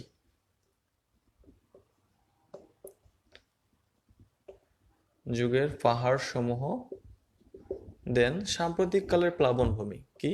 সাম্প্রতিক কালের প্লাবনভূমি, সাম্প্রতিক কালের প্লাবনভূমি, এই যে 3 ভাগে বিভক্ত। এখন এখান থেকে কি ধরনের প্রশ্নগুলো হতে পারে, এটা হলো মেইন ইস্যু, যে আমরা কি পড়বো বা কিভাবে পড়বো, এটাই কিন্তু মেইন। কারণ দেখো আমাদের কিন্তু এটা জানার অতটা গুরুত্বপূর্ণ ইস্যু না, এটা কিন্তু জানতে হবে যে এখান থেকে কি ধরনের প্রশ্নগুলো আসতেছে। হ্যাঁ, তোমরা সবাই লিখতেছো 3 প্রকার 3 প্রকার 3 প্রকার, তো সবাইকে অনেক অনেক ধন্যবাদ জানানোর জন্য, সাথে থাকার জন্য। দেন আমরা আসি, এর একটা ডায়াগ্রাম আমি করেছি, যেটার বইয়ে নাই, বইয়ে পাবে না, এবং আমার জিকে পাওয়ার বইটিতেই পাবে ডায়াগ্রামটি, যে বাংলাদেশের ভূমিরূপের মধ্যে 12%, 8% এবং বাকি 80%। যেমন 12%, বাংলাদেশের মোট ভূমিরূপের 12% এটা হলো তোমার, সরি, 12% হলো টারশিয়ারি যুগের পাহাড় সমূহ। হ্যাঁ, তোমরা সবাই কমেন্ট করতেছো, আমি দেখছি ভাই, সমস্যা নেই, তোমরা কমেন্ট করতে থাকো। টারশিয়ারি যুগের পাহাড় সমূহ। আর 8% হলো প্লায়োস্টোসিন কালের সোপান, প্লায়োস্টোসিন কালের সোপান। আর বাকি যে 80% সেটা হলো এই সাম্প্রতিক কালের প্লাবন ভূমি। এই যে 3টি ভূমিরূপ বা ভূপ্রকৃতি বাংলাদেশে আছে, আর এই ভূপ্রকৃতিগুলো কিন্তু অনেক বেশি গুরুত্বপূর্ণ, বিভিন্ন সময় বিভিন্নভাবে পরীক্ষাতে আসতেছে এগুলো, যে এই ভূমিরূপটি কোথায় অবস্থিত বা ওই ভূমিরূপটি কোথায় অবস্থিত। সো এটা আসলে অনেক বেশি ইম্পর্টেন্ট তোমাদের জন্য, এবং এই ধরনের প্রশ্নগুলো কিন্তু হয়ে থাকবে পরীক্ষায়। সো সবাই একটু কেয়ারফুলি যাতে হ্যান্ডেল করতে পারো। 3 নম্বরটার নাম হলো সাম্প্রতিক কালের প্লাবন ভূমি। সাম্প্রতিক কালের প্লাবন ভূমি বা আমরা যেখানে বসবাস করি সমভূমি, যেটা হলো আমাদের বেঙ্গল বেসিন বা বদ্বীপ। বুঝতে পেরেছো? প্রথমে আসবো আমরা প্লাস্টোসিন কালের সোপান সমূহ। তো আমার এখানে কিছু প্রশ্ন, তোমরা যারা জিকে পাওয়ার বইটি সংগ্রহ করেছো তারা ইতিমধ্যেই দেখেছো যে হিউজ পরিমাণ প্র্যাকটিস এই আমার বইটিতে দেওয়া আছে। সো যারা যারা এখনো বইটি সংগ্রহ করোনি, খুব শীঘ্রই নিকটস্থ লাইব্রেরি থেকে বা কুরিয়ার মাধ্যমে বইটি সংগ্রহ করে ফেলো, এবং অবশ্যই দেখে কিনতে ভুল করবে না, কারণ এই বইটি দেখো জিকে পাওয়ার বাংলাদেশ আন্তর্জাতিক 2 in 1 ইউনিক পাবলিকেশনসের একটি বই। যারা এখনো সংগ্রহ করেনি বইটি সংগ্রহ করে ফেলো, আশা করি কাজে দিবে। অনেক বেশি প্র্যাকটিস দেওয়া আছে, আর সবাই ভালো করেই জানো practice makes a man perfect. So perfect man হতে হলে অনেক বেশি অধ্যবসায় করতে হবে। প্লাস্টোসিন কালের সোপান সমূহের যে জায়গা, এই জায়গাটি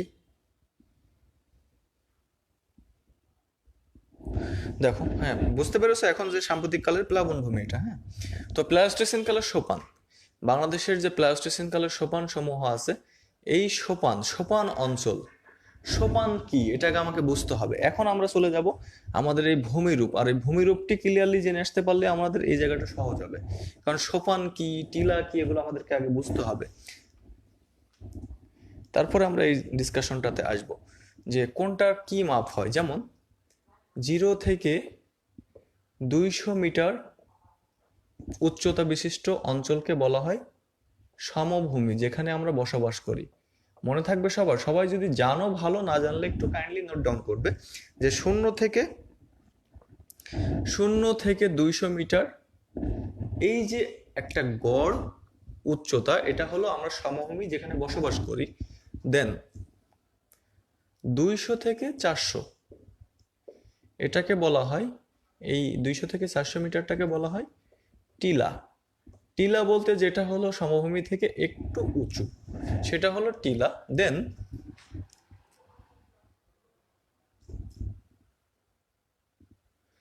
এখানে একটু ঝামেলা আছে যে 400 থেকে 600 যে ভূমিরূপ, এই ভূমিরূপগুলো এগুলো একটু টিলা, কিন্তু পাহাড়ি টিলা।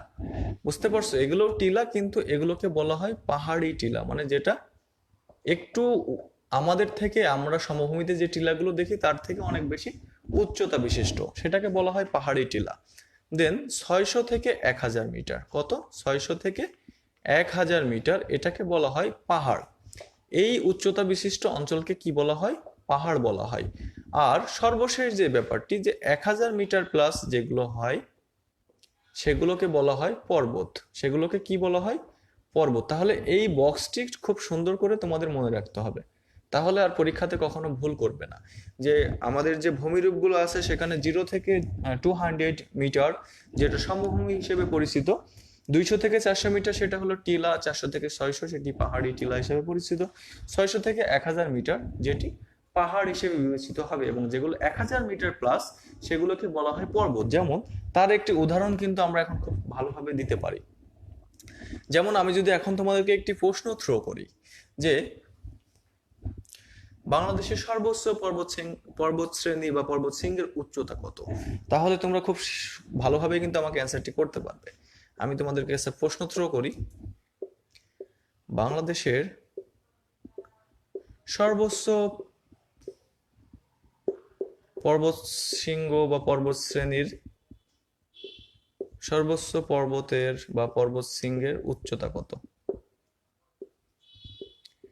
উচ্চতা কত এটা সবারই জানার কথা, তারপর আমি অপশন দিয়ে দিই যে 1230 মিটার,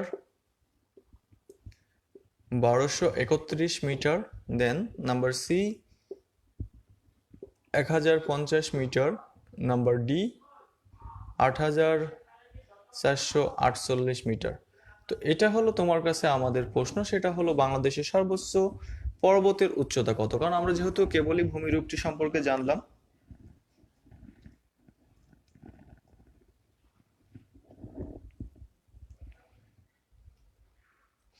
উম্মে মরিয়ম বলতেছো জিকে পাওয়ার বইটি ভাই আপনার কাছ থেকে নিয়েছিলাম, ধন্যবাদ। আর উম্মে মরিয়ম বলতেছো জিকে পাওয়ার বইটাতে সত্যি অনেক এমসিকিউ দেওয়া আছে। হ্যাঁ, যারা ইতিমধ্যে জিকে পাওয়ার বইটি হাতে পেয়েছো তারা খুব ভালো করেই জানো যে জিকে পাওয়ার বইটিতে কি পরিমাণ প্র্যাকটিস দেওয়া আছে। আর যারা কেননি তারা আশা করবো যে নিজের ভালোর জন্য কিনে ফেলবে। তো প্রশ্নটি হলো যে জাস্ট এই ফরমেশনটা আমরা বোঝার জন্য, যে এটা বোঝার জন্য আমি এখানে প্রশ্নটি থ্রো করেছি যে বাংলাদেশের সর্বোচ্চ পর্বতের উচ্চতা কত। আমরা সবাই জানি সর্বোচ্চ পর্বতের উচ্চতা 1231 মিটার, 1231 মিটার, এবং একটি একটা কমন প্রশ্ন, সবাই আমরা কিন্তু জানি। কিন্তু যদি সাপোজ বাংলাদেশের ভূমিরূপের বর্ণনা করো, কি লিখবে রিটেনে? আমি এই বক্সটা কেন তোমাদের জন্য রিপ্রেজেন্ট করলাম বলো? কেন রিপ্রেজেন্ট করলাম তার প্রধান কারণ এটি, প্রশ্নকর্তাকে দিতে পারে না এই ধরনের প্রশ্ন। তোমাদের কি মনে হয় যে প্রশ্নকর্তা দিতে পারে না বাংলাদেশের ভূমিরূপ বর্ণনা করো, কি লিখবে? How can you write? কি লিখতে পারো বলো, কি লিখতে পারবে? সো এই ধারণাটা কিন্তু অনেক বেশি গুরুত্বপূর্ণ যে প্রশ্নকর্তা কিন্তু প্রশ্ন দিতেই পারে বাংলাদেশের ভূমিরূপের বর্ণনা করো। কিচ্ছু লিখবো না আমি, বাংলাদেশের ভূমিরূপ নিম্নরূপ, বক্সটা দিয়ে আসবো, এনাফ, 3-এ 3 পাবো। এই মার্কস কাটার ক্ষমতা কেউ রাখে যে 3 মার্কস থাকলে আমি 3-এ 3ই পাবো? এটা কনফার্ম। বাংলাদেশের ভূমিরূপ নিম্ন, বা বাংলাদেশের 4 ধরনের ভূমিরূপ দেখা যায়, সেই ভূমিরূপগুলোর মান নিম্নরূপ, শেষ। খুব সহজে কিন্তু অ্যান্সার করা যাবে, সময় বাঁচবে। জাস্ট 2টা বক্স করব, বাম পাশে উচ্চতা, ডান পাশে ভূমিরূপ, শেষ, ক্লিয়ার। কত ইজি না ব্যাপারটা? ব্যাপারটা কিন্তু অনেক ইজি। সো এটাই আসলে মেইন থিম হওয়া উচিত। যদি সাপোজ প্রশ্ন আসে বাংলাদেশের ভূমিরূপ বর্ণনা করো,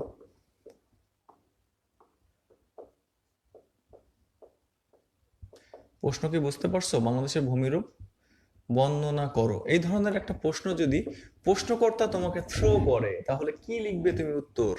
যে বাংলাদেশের ভূমিরূপ মেইনলি এই ধরনের ভূমিরূপগুলো দেখা যায়, তার মধ্যে অন্যতম যে ভূমিরূপ সেগুলো সমভূমি, টিলা, পাহাড়ি, টিলা, পাহাড়, পর্বত, শেষ।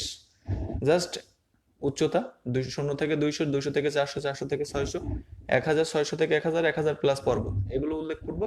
ছোট একটা বক্স করে অ্যান্সার করবে, সময়ও বাঁচবে, লেখার মানও সুন্দর হবে, ডেকোরেশনটা অনেক সুন্দর হবে। সো এটা কিন্তু অনেক বেশি হেল্প করবে তোমাকে রিটেনে ফুল মার্কস তুলে নেওয়ার জন্য।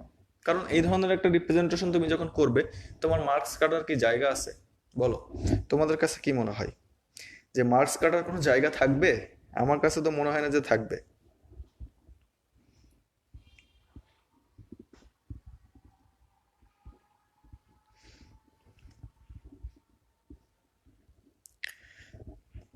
বুঝতে পেরেছো আমার কথা? কি সবাই ক্লিয়ার? সবাই একটু রেসপন্স করো যে হ্যাঁ সবাই ক্লিয়ারলি বুঝতে পেরেছো।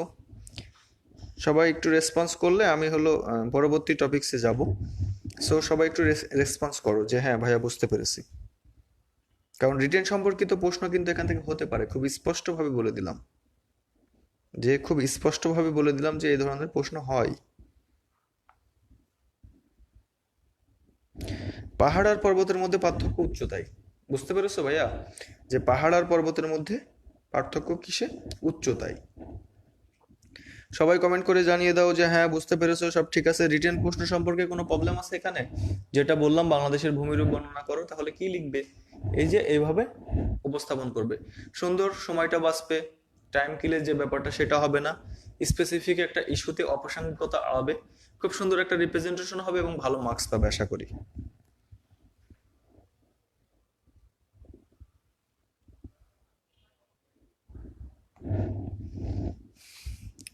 তো আই হোপ যে তোমাদের রিটেন নিয়েও এটাতে কোনো প্রবলেম হবে না, ঠিক আছে? আমি আশা করি আর কি যে রিটেন নিয়েও যদি এই ধরনের প্রশ্ন হয় তোমাদের আর দ্বিতীয়বার এটা সম্পর্কে কোনো ধরনের কোনো প্রবলেম হবে না। তাহলে আমি মুছে দিলাম, হ্যাঁ। দেন আমি তোমাদের কাছে আরেকটি প্রশ্ন থ্রো করতে চাই, সেটা হলো বাংলাদেশের সর্বোচ্চ পাহাড় বা বাংলাদেশের বৃহত্তম পাহাড় বা উচ্চতম পাহাড়ের নাম কি? এক কথায় বাংলাদেশের, আমি খাঁটি বাংলায় লিখি চলিত ভাষায়, বাংলাদেশের বড় পাহাড়ের নাম কি? ঠিক আছে, সবাই উত্তর করো, বাংলাদেশের বড় পাহাড়ের নাম কি? আমি খাঁটি বাংলায় লিখলাম, হ্যাঁ, বৃহত্তম বা এই সেই হাবিজাবি লিখলাম না, আমরা সবাই আঞ্চলিকতা মেনে চলি, আর আঞ্চলিকতার মতো সুমধুর কিছু পৃথিবীতে আর কিছু নাই, ঠিক আছে? বাংলাদেশের বড় পাহাড় কোনটি? আমি তোমাদেরকে কোনো অপশন দিব না, কারণ এখানে অপশন চাইলে তাকে পিটানি দিব একবারে, তাকে ধরে নিয়ে এসে পিটানি দিব যেখানেই থাকুক সে বাংলাদেশের। না, বাংলাদেশে কোনো মালভূমি নেই। এই প্রশ্নটি কিন্তু অনেকবার পরীক্ষাতে করছে যে বাংলাদেশে কোন ধরনের ভূমিরূপটি নেই, বুঝতে পারছো? এই প্রশ্নটিও কিন্তু অনেকবার হয়েছে পরীক্ষাতে যে বাংলাদেশে কোন ধরনের ভূমিরূপটি নেই, সেক্ষেত্রে উত্তরটি কি হবে? যে বাংলাদেশে মালভূমি নাই। সো এই প্রশ্নটিও সবাই পয়েন্ট টু বি নোটেড, যে এই প্রশ্নটি সবাই একটু কাইন্ডলি মাথায় রাখবে যে বাংলাদেশে কোন ধরনের ভূমিরূপটি নেই, সেটি হলো মালভূমি, মনে থাকবে সবার। পাহাড় বলেছি এমডি মেহেদি হাসান, আমি কিন্তু পাহাড় বলেছি আর তুমি উত্তর দিতেছো পর্বতের, এটা তো ঠিক না। প্রশ্ন শুনতে হবে, পরীক্ষার হলে কিন্তু এই দুইটা জায়গায় একটু প্রবলেম করবে, যে নিচের কোনটি বড় পাহাড়, নিচের কোনটি বড় পর্বত, এই দুইটা জায়গা যদি তুমি ক্লিয়ার না হও, গারো পাহাড় দিবে না তাজিং ডং বিজয় দিবে, কোনটি? তখন তো ঝামেলায় পড়বে কে, তুমি না। সো এই দুইটা জায়গা অনেক বেশি ক্লিয়ার হতে হবে, এবং পাহাড় ও পর্বতের মধ্যে প্রধান যে তোমার পার্থক্য সেটি হলো একটা হলো সুউচ্চ ঢাল বিশিষ্ট, আর পাহাড়টা আসলে সুউচ্চ ঢাল বিশিষ্ট না, এই দুইটা পার্থক্য আছে। আর একটা হলো আয়তনে, যে পাহাড়টির উচ্চতা এই যে বললাম 600 থেকে 1000, আর পর্বতের উচ্চতা 1000+ মিটার, ঠিক আছে, মনে থাকবে সবার। না, বাংলাদেশে কোনো মালভূমি নেই। তো যদি সাপোজ পরীক্ষাতে প্রশ্ন হয় পাহাড় ও পর্বতের মধ্যে পার্থক্য কি, তাহলেও কিন্তু খুব ইজি, যে সুউচ্চ ঢাল বিশিষ্ট যে ভূমিরূপ সেটাকে পর্বত বলা হয়, আর যেটি সুউচ্চ ঢাল বিশিষ্ট কিন্তু একটু এবড়া থ্যাবড়া, বাংলা বুঝো, আমি কিন্তু খুব খাঁটি বাংলা ব্যবহার করি, এবড়া থ্যাবড়া, তোমাদেরকে একটু দেখাই দিই, যে দেখো সাপোজ ভূমিরূপ থেকে এরকম খাড়া একটা ঢাল বিশিষ্ট, এটাকে বলা হয় পর্বত শ্রেণী, পর্বত।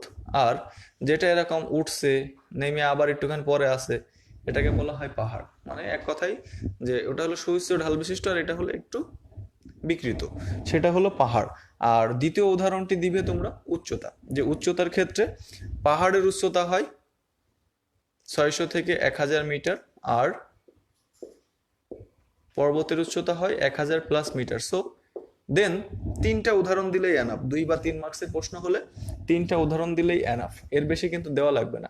সুন্দর করে একটা বক্স করবে যে নিচে পাহাড় ও পর্বতের মধ্যে উদাহরণ, প্রথমে লিখলা, লিখে নিয়ে নিচে পাহাড় ও পর্বতের মধ্যে উদাহরণ, পার্থক্য উল্লেখ করা হলো, এখানে সুন্দর করে লিখলা পাহাড় পর্বত, দেন এখানে পাহাড় সুউচ্চ ঢাল বিশিষ্ট কিন্তু বিকৃত আকার ধারণ করে যেটা, সেটাকে পাহাড় বলে, আর পর্বত যেটা সুউচ্চ ঢাল বিশিষ্ট কিন্তু সুউচ্চ ঢাল বিশিষ্ট এক কথায় সেটাকে পর্বত বলে, এই যে ব্যাপারটি। দেন লিখবা দ্বিতীয় ব্যাপারটা, লিখবো উচ্চতা, যে উচ্চতাতে কি হয়, যে এটা হলো 600 থেকে 1000 মিটার, আর এটা হলো 1000 মিটার প্লাস। দেন নিচে একটা সুন্দর করে ফিগার ড্র করবা, কলম পেন্সিল যেটাই হাতে থাক সেটা দিয়ে, এক্সট্রা অর্ডিনারি দেখানো না, জাস্ট এইভাবে একটা ফিগার ড্র করে দিবা, যে পাহাড় এটা হলো ভূমিরূপ থেকে উঠছে আবার উঠছে, এটা হলো পাহাড়, পাহাড় নিচে লিখে দিলা পাহাড়, দেন এখানে সুন্দর মতো ভূমিরূপ থেকে খাড়া উচ্চ ঢাল বিশিষ্ট পর্বত। এরকম সুন্দর তিনটা পয়েন্ট যদি করে আসতে পারো, 2 মার্কস থাকলে তুমি 2 এ 2 পাইতে বাধ্য, এবং তোমাকে মার্কস দিতে টিচারও বাধ্য। সো কি করতে হবে না করতে হবে সবই কিন্তু বলতেছি, সবই কিন্তু বলতেছি। সো যে কি করতে হবে না করতে হবে, সো এগুলো এখন উচিত কি হবে তোমাদেরকে এইভাবে নিজেকে রিটেনের জন্য, যেহেতু সবার স্বপ্নই ঢাকা বিশ্ববিদ্যালয়, সবার স্বপ্নই যেহেতু ঢাকা বিশ্ববিদ্যালয় কেন্দ্রিক, সো কিভাবে কি করতে হবে আমি কিন্তু খুব স্পষ্ট অক্ষরে বলে দিচ্ছি যে এইভাবে লিখবে, এইভাবে তোমার ডেকোরেশনটা হতে হবে। সো সবাই একটু চেষ্টা করবে যে সময় বাঁচাইতে হলে তুমি এইভাবে একটা টেবিল করে নিতে পারো, খুব সহজ, খুব সহজ কিন্তু এটা, যে সময় বাঁচবে, লেখার মান ভালো হবে এবং টিচার বুঝতে পারবে যে না এর কোয়ালিটি আছে, যে লেখার একটা কোয়ালিটি আছে, তাই না? তো এই কোয়ালিটি মেনটেন করলেও কিন্তু তুমি অনেক দূর এগিয়ে যেতে পারবে। যে তুমি অনেক কোয়ালিটিফুল লেখা লিখছো, সো সেটা কি হইতে পারে যে এত কোয়ালিটিফুল একটা লেখা যেটা মার্কস অবশ্যই ফুল মার্কস পাওয়ার দাবিদার, তাই না? তো রিটেন নিয়ে কোনো প্রবলেম আছে কিনা সবাই একটু জানাও, যে পাহাড় পর্বতের মধ্যে যদি পার্থক্য আসে পরীক্ষাতে তাহলে রিটেন নিয়ে কারো কোনো সমস্যা হবে না। সবাই একটু জানাই দাও, তাহলে আমি পরবর্তী স্টেপে যাই। সবাই জানাই দাও, দ্রুত দ্রুত।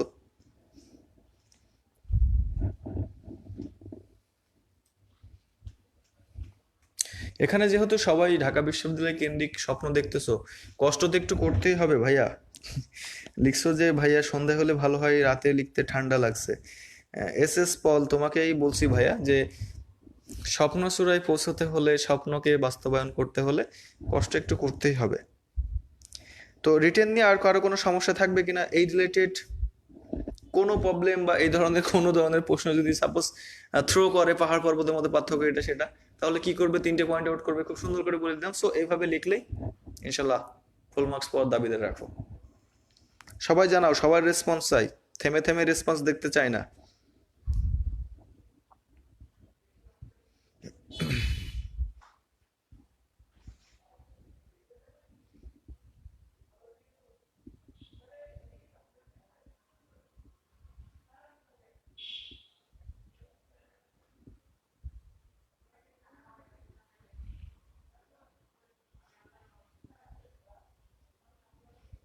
পারতে হবে, পারবো না, পারতে হবে, তোমাকেই পারতে হবে। কারণ দেখো যে তুমি আগামীতে ঢাকা বিশ্ববিদ্যালয়ের স্টুডেন্ট হতে যাচ্ছ, সো মানে কতটা সম্মানের একটা জায়গা যে তোমরা ঢাকা বিশ্ববিদ্যালয়ের স্টুডেন্ট হবে, এগুলো তো তোমাদের পেরে তারপরে ওখানে যাওয়া লাগবে, তাই না? তো এটা একটা ব্যাপার যে এখান থেকে পেরে তারপরে তো ওখানে যাওয়া লাগবে, না কি আগেই চলে যাবে? সো এটাই হলো মেইন কথা, যে এটা পেরে তারপরে যাওয়া লাগবে। এবং এই রিটেন বেস প্রিপারেশনটা কিন্তু খুব ভালোভাবে হওয়া উচিত। আর রিটেন বেস প্রিপারেশনটা যত বেশি ভালো হবে তত বেশি তোমাদের জন্য ওটা সেটা ভালো হেল্পফুল হবে।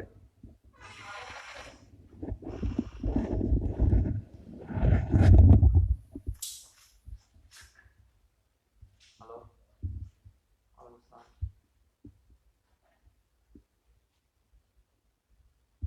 হ্যাঁ,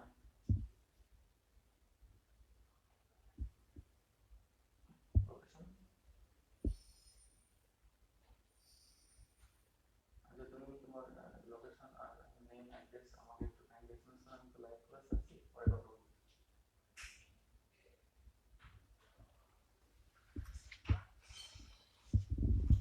তো যাই হোক, ইন্টারভেল এর জন্য অনেক বেশি সরি যে হঠাৎ করে একটা ইন্টারভেল নিতে হলো, কল এসেছিল, একটি ইম্পর্টেন্ট কল, এই জন্য না ধরলেই নয়। তো আমি যেটা বলছিলাম যে এই ধরনের প্রবলেম যাতে না হয় সেটাই কিন্তু আমার মেন লক্ষ্য, যে তোমাদেরকে প্রস্তুত করে দিয়ে দিব, বাকিটা অর্জন করে নেওয়ার পুরো দায়িত্বটাই কার থাকবে, তোমাদের থাকবে। তো ঢাকা বিশ্ববিদ্যালয়ের যে ভর্তি পরীক্ষা, সেই ভর্তি পরীক্ষার নিচেই কিন্তু তোমাদের মেইন ভূমিকা। সো আমি মনে করি যে যেহেতু ঢাকা বিশ্ববিদ্যালয় কেন্দ্রিক, নেট প্রবলেম আমার এখানে তো নাই, আমার এখানে কিন্তু নেট প্রবলেম নাই। যাদের নেট প্রবলেম সেটা হলো তোমার নিজ লোকেশনে নেট প্রবলেম, ঠিক আছে? তো ঢাকা বিশ্ববিদ্যালয়ের 100তম ব্যাচ হবে আর একটু কষ্ট করবে না, তা কি হয়? 100তম ব্যাচ হবে আর হলো কষ্ট করবে না, এটা তো খুব বেমানান, তাই না? তো প্রতিদিন স্বপ্ন দেখতে হবে, স্বপ্ন প্রতিদিন দেখতে হবে। 100তম ব্যাচ কে কে হতে যাচ্ছে? সবার কাছ থেকে কমেন্ট চাই, সবার কাছ থেকে, যে ঢাবির ডিইউ এর 100তম ব্যাচ কে কে হতে যাচ্ছে, সবার কাছে কমেন্ট চাই এবং কমেন্টগুলো পড়তে চাই।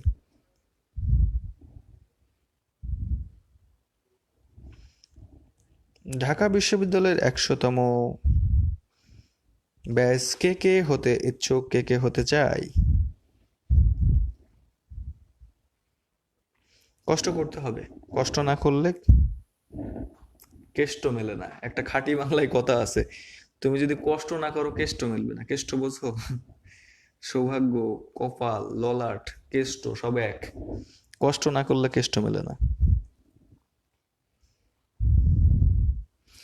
100তম ব্যাচ হতে হবে, এটাই হওয়া উচিত স্বপ্ন, যে আমি হব ঢাকা বিশ্ববিদ্যালয়ের 100তম ব্যাচের স্টুডেন্ট।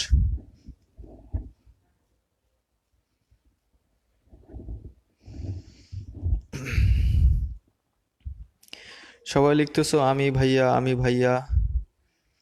সবার উদ্দেশ্যই সৎ, সবাই পরিশ্রম করতেছো, সবাই কিন্তু এই ব্যাপারটি নিয়ে অনেক বেশি কনসার্ন যে আমার একটা আইডেন্টিটি তৈরির সময় এসছে, আমি আইডেন্টিটি দিব, আমি student from university of Dhaka. এই যে স্বপ্ন, এই স্বপ্নটাকে বুনতে হবে।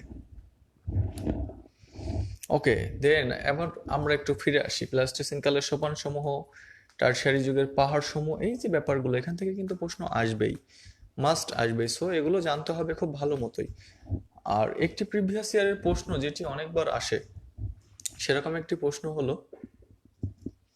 গারো পাহাড়ের উচ্চতা কত? যেহেতু বাংলাদেশের সব থেকে বড় পাহাড়, এটা জানা উচিত আমাদের।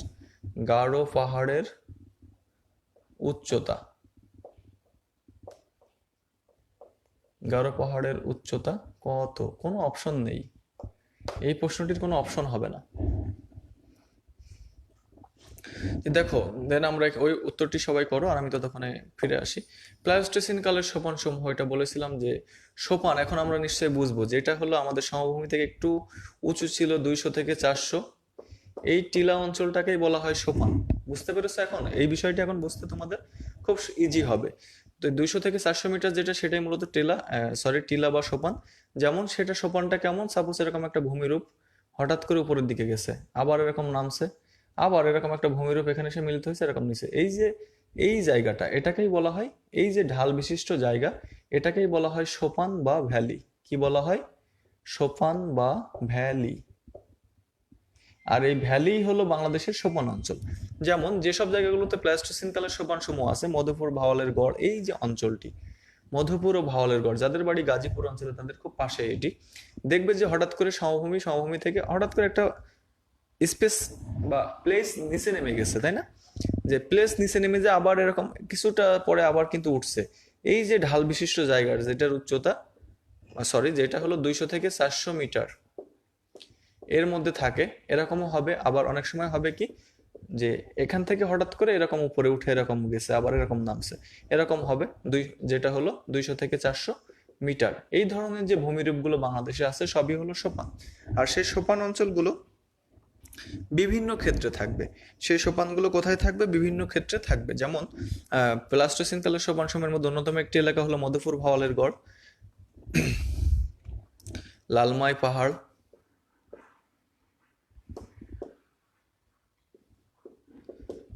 আর একটা হলো রাজশাহীর বরেন্দ্রভূমি।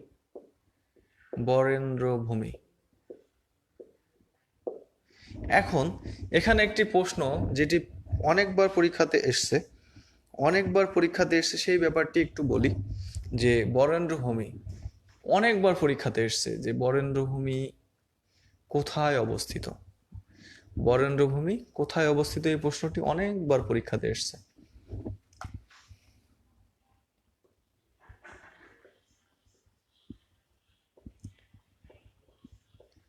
বরেন্দ্রভূমি কোথায় অবস্থিত জানা আছে তোমাদের?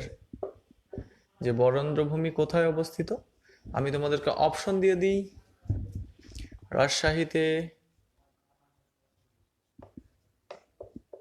Option B Naogaon, option C রাজশাহীর পশ্চিম অংশে।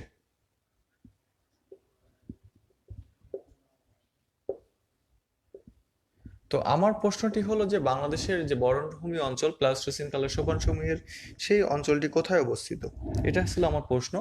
সো সবাই একটু অ্যান্সারগুলো করে ফেলো দ্রুত সময়ের মধ্যে। বরেন্দ্রভূমি কোথায় অবস্থিত, বরেন্দ্রভূমি কোথায় অবস্থিত, সেই অ্যান্সারটি সবাই করে ফেলো।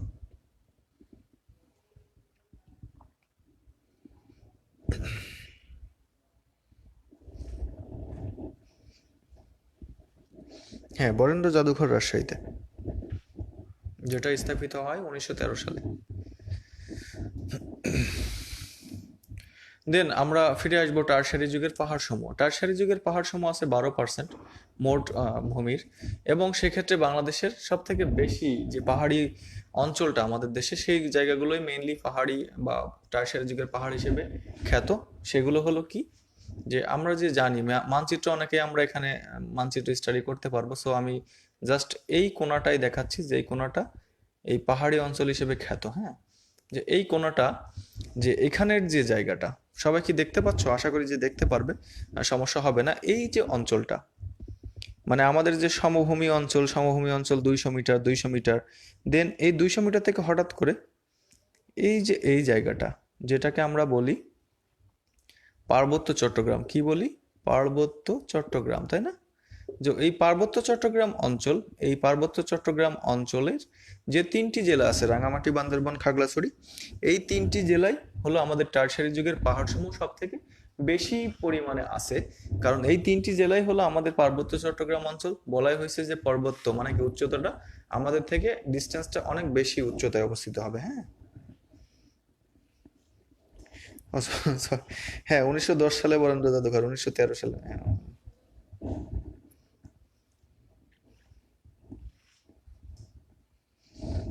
তো এই হলো ব্যাপার, যে এই অঞ্চলটাতে থাকবে তোমার পার্বত্য চট্টগ্রামের এই অঞ্চল, এবং এর পাশাপাশি আমাদের যে স্লেট, এরকম বাংলাদেশের আর একটা ঢাল বিশিষ্ট যুক্ত জায়গা আছে, তাই না?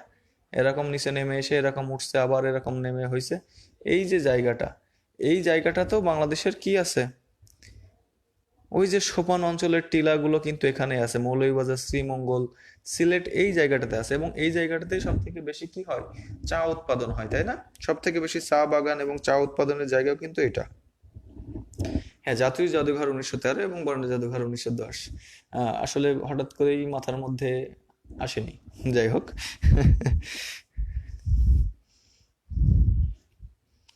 তো এই দুইটা অঞ্চল, এবং পরীক্ষাতে যদি এইভাবে প্রশ্ন আসে যে টারশারি যুগের পাহাড়ের প্রধান ভূমিরূপটি কোন জায়গায় অবস্থিত, পুরো বাংলাদেশের মানচিত্র আঁকানোর সময় পাইলে আঁকাবে, না হলে এরকম সুন্দর করে লিখে আসতে পারো।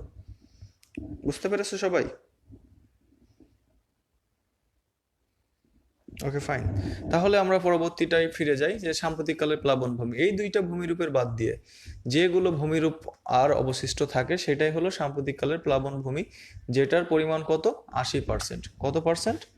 80%। যে 80% ভূমিরূপ, তার মধ্যে সব থেকে বড়, যেমন বাংলাদেশ হলো পৃথিবীর মধ্যে সব থেকে বড় বদ্বীপ। বাংলাদেশ পৃথিবীর মধ্যে সব থেকে বড় বদ্বীপ। এখন আমার প্রশ্ন হলো, বাংলাদেশের সব থেকে বড় বদ্বীপ কোনটি? তোমাদের কাছে আমার প্রশ্ন, যে বাংলাদেশের সব থেকে বড় বদ্বীপ কোনটি? বাংলাদেশ তো পৃথিবীর বড় বদ্বীপ, তাই না? আর বাংলাদেশের মধ্যে অবশিষ্ট সব থেকে বড় বদ্বীপ কোনটি? বাংলাদেশের মধ্যে অবশিষ্ট বা অবস্থিত বাংলাদেশের সবচেয়ে বড় বদ্বীপ কোনটি? এটা হলো আমার তোমাদের কাছে প্রশ্ন। এখন আমি এখানে দিয়ে দিই Rajshahi, B Rangpur, C Saint Martin,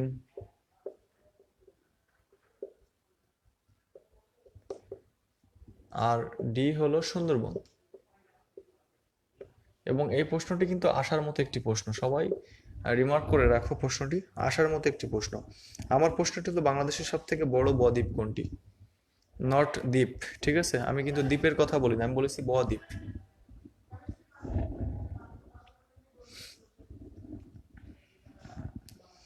এটি কি কেউ জানো না তোমরা? সবাই ভুল করতেছো কেন? বাংলাদেশের সবচেয়ে বড় বদ্বীপ কোনটি, সবাই ভুল করলে হবে, বলো।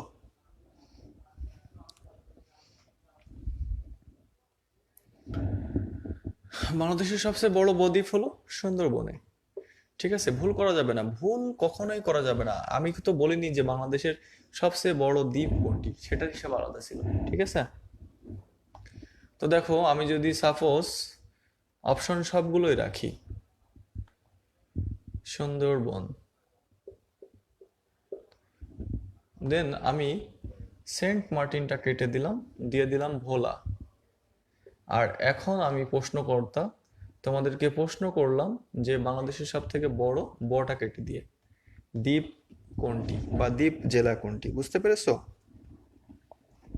তাহলে অ্যান্সারটি কি হবে? দ্বীপ জেলা যদি বলি, এখন বটা কেটে দিলাম, বাংলাদেশের সবচেয়ে বড় দ্বীপ জেলা কোনটি, তাহলে উত্তরটি কি হবে? তোমরা যারা সুন্দরবন লিখেছো আগের প্রশ্নটিতে সবাই সঠিক এবং সবারই উত্তরগুলোই সঠিক হয়েছে। তো এখন আমি যে দ্বিতীয় প্রশ্নটি তোমাদের জন্য সেট করছি সেটা হলো বাংলাদেশের সবচেয়ে বড় দ্বীপ কোনটি?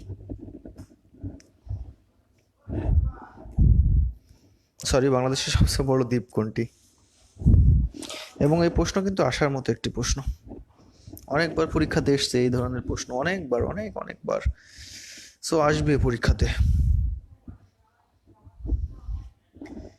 আজকে একটু টায়ার্ড ফিল করতেছি আসলে, সকালবেলা সাবার ব্যান্সে ক্লাস ছিল, একটু কাজ ছিল, বাইরে থেকে আসলামই মাত্র, এসেই তোমাদের ক্লাসে জয়েন করলাম। যাই হোক, সেটা ফ্যাক্ট না, আশা করি যে সমস্যা হবে না।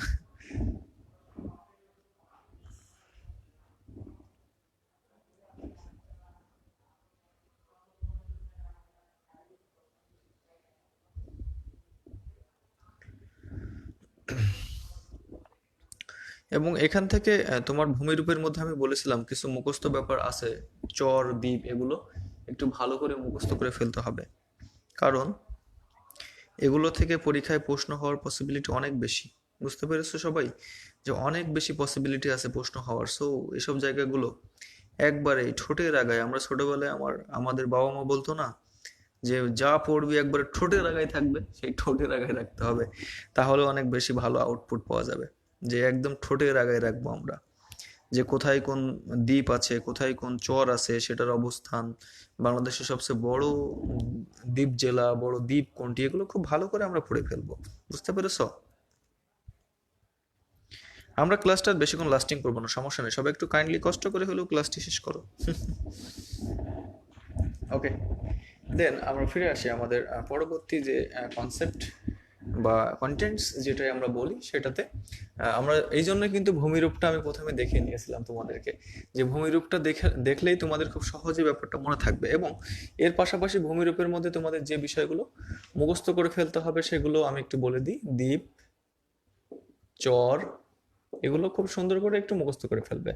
এর মধ্যে তোমার সেন্ট মার্টিন দ্বীপ পড়বে, খুব ইন্টারেস্টিং জায়গা, যেটা আগামীতে তুমি ঢাকা বিশ্ববিদ্যালয়ের স্টুডেন্ট হওয়ার পরে যেতে পারবে, যাবে, ট্যুরে যাবে। সো সেক্ষেত্রে তোমাকে কিন্তু অনেক বেশি ইমেজিং করবে ব্যাপারগুলো, যে 8 কিলোমিটার, আমি পড়েছিলাম 8 স্কোয়ার কিলোমিটার, তাই না, 8 বর্গ কিলোমিটার বিশিষ্ট একটি জায়গা, আয়তন বিশিষ্ট সেন্ট মার্টিন দ্বীপ, বাংলাদেশের একমাত্র কোরাল দ্বীপ। এই যে বিভিন্ন ধরনের তথ্য, বা আমরা ছোটবেলায় কিন্তু মুভিতে দেখছি, দারুচিনি দ্বীপ মুভি দেখছি, তাই না? সেই দারুচিনি দ্বীপ মুভির সেই দারুচিনি দ্বীপটা কোথায়, সেটাই তো এখানে, তাই না? দেন চর, আমরা কিন্তু মনপুরা মুভিটি অনেকেই দেখছি, এটি একটি চরের উপরে, এই সিনেমাটি সম্পূর্ণ একটি চরের উপরে, চর অঞ্চলে নির্মাণ করা হয়। তো এই যে ব্যাপারগুলো আছে সেগুলো কিন্তু আমাদের এই ভূগোলেরই একটা অংশ।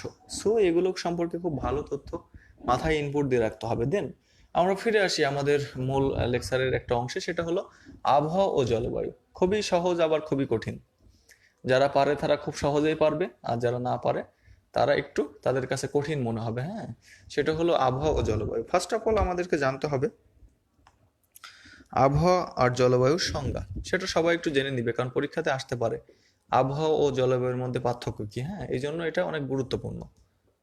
আবহাওয়া ও জলবায়ু খুবই গুরুত্বপূর্ণ, এই জন্য আবহাওয়াটা জানতে হবে এবং জলবায়ুর সংজ্ঞাটা জানতে হবে। আবহাওয়া হলো কোনো একটি স্থানের একদিনের গড় তাপমাত্রা, বৃষ্টিপাত, বায়ু প্রবাহ, বাড়িপাত, যেটাই বলি সেটারই যে গড়, সেটাই হলো আবহাওয়া। আর কোনো একটি স্থানের কত বছরের আবহাওয়ার গড়কে জলবায়ু বলে। এমসিকিউতে অনেকবার এসছে এবং এটা তোমাদের কাছে প্রশ্ন, সেটা হলো আবহাওয়ার কত বছরের গড়কে জলবায়ু বলে। অনেকবার পরীক্ষাতে এসছে এবং আসার মতো, আবহাওয়ার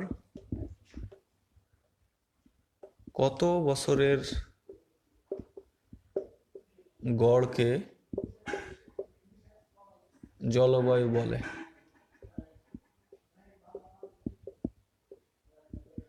তো আমি তোমাদেরকে অপশন দিয়ে দিই, 25 থেকে 30 বছর অপশন বি, 30 থেকে 35 বছর অপশন সি, 20 থেকে 25 বছর এবং লাস্টলি অপশন ডি 35 থেকে 40 বছর। তো আমার প্রশ্নটি হলো তোমাদের কাছে যে বাংলাদেশের যে জলবায়ু, এই জলবায়ুটি বা আবহাওয়া জলবায়ুর যে ফ্যাক্ট, এখানে আমার প্রশ্ন যে আবহাওয়ার কত বছরের গড়কে জলবায়ু বলে, এবং প্রিভিয়াস ইয়ারে অনেকবার প্রশ্নটি হয়েছে, সো এটা অনেক বেশি গুরুত্বপূর্ণ,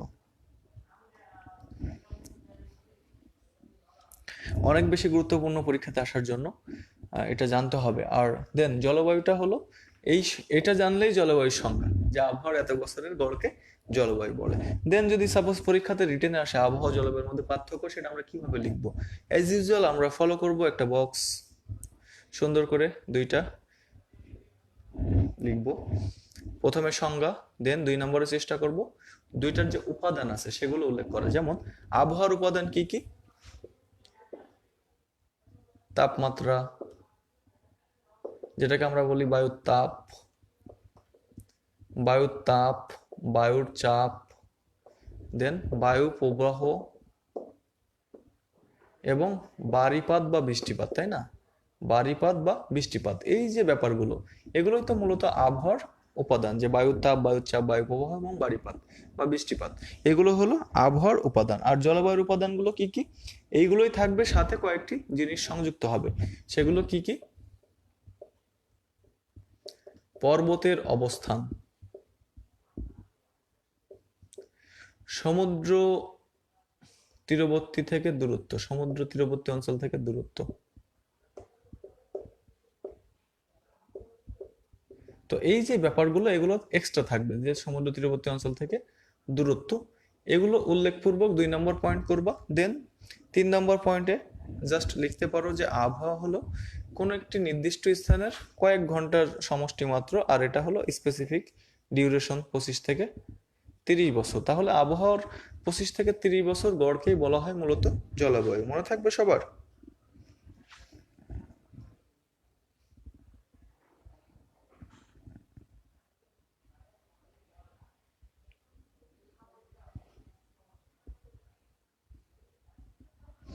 হ্যাঁ, ক্লাস এমনিতেও তাড়াতাড়ি শেষ করব, সমস্যা নেই।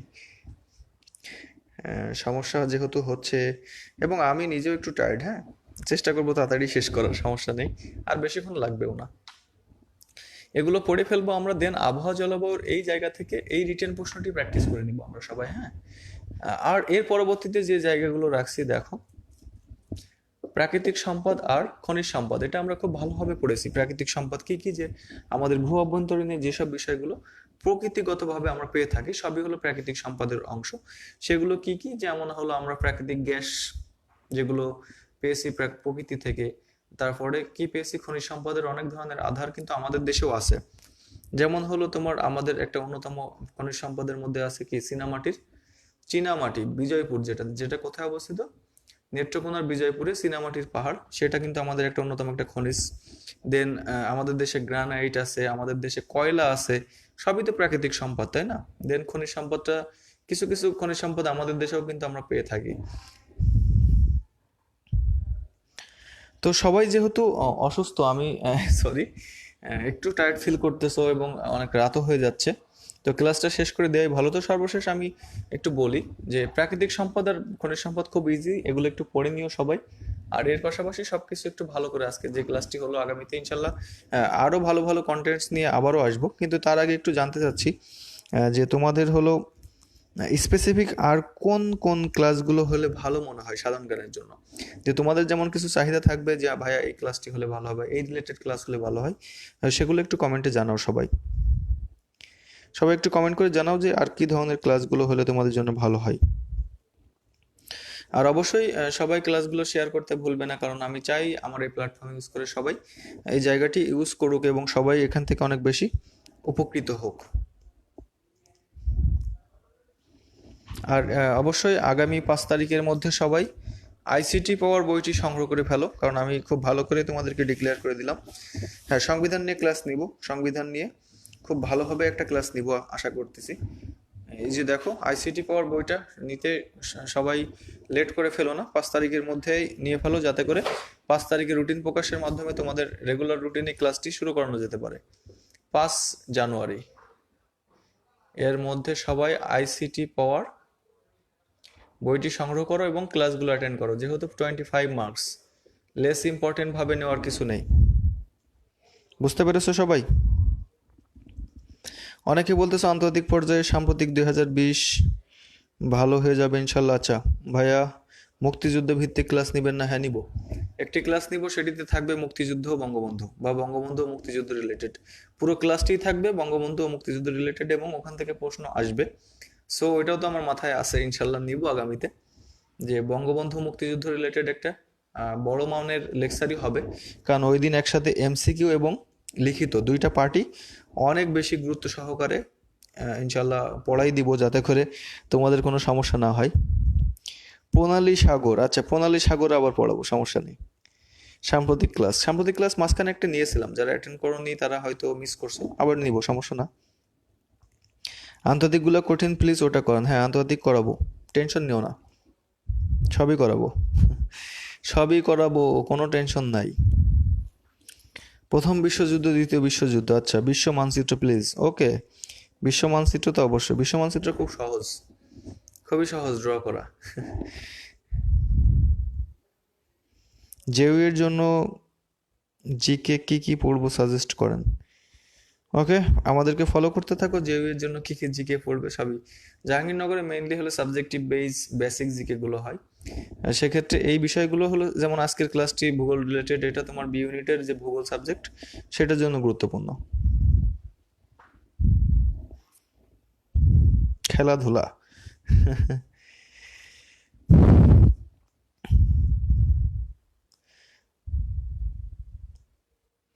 তো সবার চাহিদার কথা সবাই একটু জানাও, যে আমি এটা চাই, আমি ওটা চাই।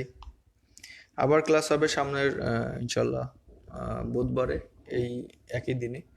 আর এর মধ্যে সবাইকেই আমি বারবার করে বলে দিচ্ছি, আইসিটি পাওয়ার বইটা সবাই সংগ্রহ করো, সেটা তোমার নিকটস্থ লাইব্রেরি থেকে হোক বা অনলাইন অর্ডার করার মাধ্যমে হোক, সেটা সংগ্রহ করলে আমি বলেই দিলাম 5 তারিখে ইনশাল্লাহ রুটিন প্রকাশ করে দিব। কিন্তু সবার কাছে বই থাকলে ভালো হয়, কারণ 25 মার্কস তো অনেক কঠিন বিষয়, অ্যাচিভ করা এত সহজ হবে না।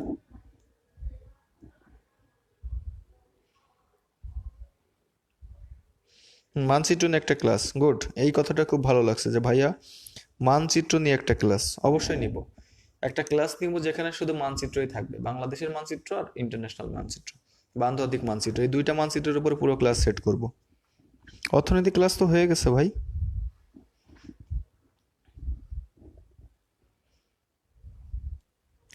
সংবিধানের উপর একটি ক্লাস অবশ্যই নিব, কারণ সংবিধান থেকে প্রশ্ন আসবে, সংবিধান খুবই গুরুত্বপূর্ণ, সেটা লিখিত এবং এমসিকিউ দুইটার জন্যই। সো সংবিধান থেকে একটা ভালো মানের ক্লাসই নেওয়ার চেষ্টা করব আশা করি।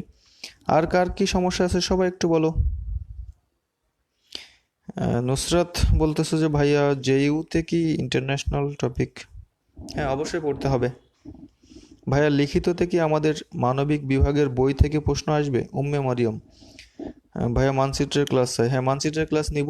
আর লিখিততে অবশ্যই মূল মূল যে বই তোমাদের বোর্ড বই সেটাও ফলো করা হবে, এবং এর পাশাপাশি ইন্টারন্যাশনাল অ্যাফেয়ার্স, বাংলাদেশ অ্যাফেয়ার্স বা কারেন্ট অ্যাফেয়ার্স যেগুলো রানিং ইস্যু, এগুলো অবশ্যই থাকবে। এবং অবশ্যই বই রিলেটেড জিকে যেটা তোমরা অ্যাজ ইউজুয়াল পাচ্ছ, সেই জিনিসগুলো ফলো করলেই হবে।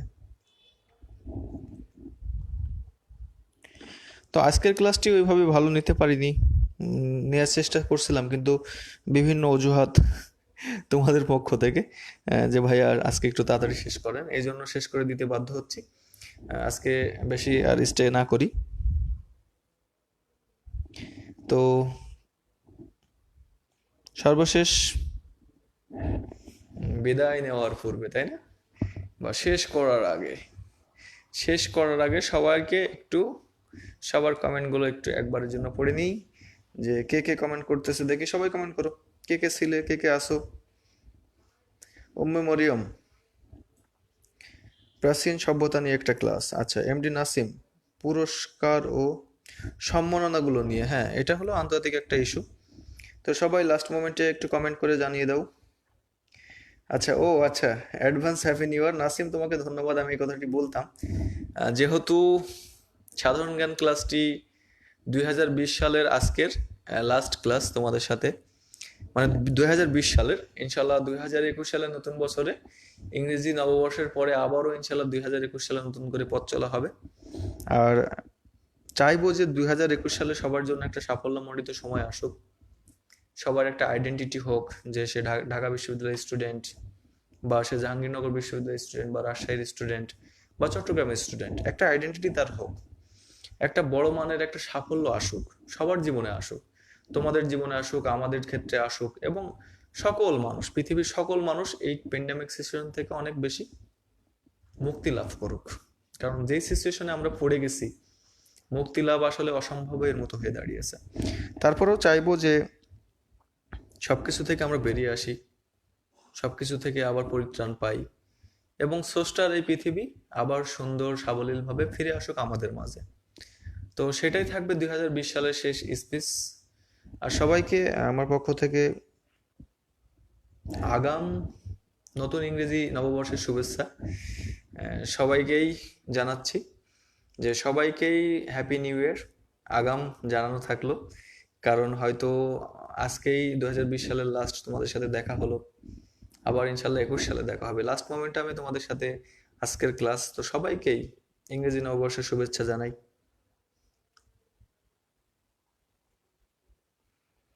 আর সবাই সুস্থ থাকো, ভালো থাকো, ভালো করে স্টাডি করো, এটাই তো চাই, তাই না? এটাই হলো মেইন লক্ষ্য, যে সবাই সুস্থ থাকুক, সবাই ভালো করে স্টাডি করুক, প্রস্তুত হোক, এক কথায় সবাই প্রস্তুত হোক, প্রস্তুতির মাধ্যমে একটা ভালো কিছু হোক। তো যাই হোক, সবার জন্যই অনেক অনেক বেশি শুভকামনা। সুস্থ থাকো, ভালো থাকো, আর সবাইকে অ্যাডভান্স হ্যাপি নিউ ইয়ার। আর তোমরা যারা আমাকে হ্যাপি নিউ ইয়ারের উইশ করতেছো, সবাইকেই অনেক ধন্যবাদ। অনেকেই আমাকে উইশ করছে, অনেকেই বলতেছে ভাইয়া ক্লাসটি অনেক ভালো লাগছে, আল্লাহ কবুল করুক আপনাদের কথা, অনেক ভালো লাগছে ক্লাস করে। ওকে, ফাইন, ধন্যবাদ জানানোর জন্য। আর সবাইকে হ্যাপি নিউ ইয়ার অনেকে আমাকেও জানিয়েছো, সেটার জন্য ধন্যবাদ। তো ঠিক আছে ভাইয়া এবং আপুরা, আমার স্নেহের ছোট ভাই বোনেরা, সবার উদ্দেশ্যে একটাই কথা, যে হ্যাপি নিউ ইয়ার হোক, যেটাই হোক, আগে লাইফের গোলটাতে পৌঁছানোর জন্য রেস করো। এগুলো পরবর্তীতে অনেক সময় আসবে, এগুলো সম্পর্কিত অনেক প্রোগ্রাম আসবে, যখন বিশ্ববিদ্যালয়ের হলে থাকবে, ফ্রেন্ডদের সাথে সময় পার করবে, আউটিংয়ে যাবে, অনেক ভালো ভালো কোয়ালিটিফুল টাইম আসবে। হ্যাঁ, এই কোয়ালিটি টাইমগুলো লাইফে আসবে, বাট এখন সেখানে গা ভাসানোর দরকার নেই। সবাই একটু চেষ্টা করো যাতে নিজে একটু ভালো করে স্টাডি করে তোমার স্বপ্ন কিভাবে পূরণ করা যেতে পারে। আর তার জন্য আমরা আছি স্বপ্নপূরণ বিশ্ববিদ্যালয় ভর্তি কোচিং পরিবার। এই প্ল্যাটফর্ম তোমাদের জন্য ছিল, আছে, থাকবে, এটা নিয়ে কোনো সন্দেহ নেই, সন্দিহান। সো সবাইকেই আবারও সর্বশেষ বারের মতো 2020 সালের লাস্ট সাধারণ জ্ঞান ক্লাসের পক্ষ থেকে আবারও হ্যাপি নিউ ইয়ার জানাই, এবং আগামী দিনগুলো অনেক সুস্থতার মধ্যে দিয়ে কাটুক, ভালো থাকুক পৃথিবীতে আবারও সুখ ফিরে আসুক, সকল মানুষ অনেক অনেক বেশি হ্যাপি হোক, অনেক অনেক বেশি সুখী হোক, এটাই আমাদের চাওয়া। সো আজকের মতো এখানেই শেষ করতেছি। সবাই অনেক অনেক ভালো থাকো। আল্লাহ হাফেজ।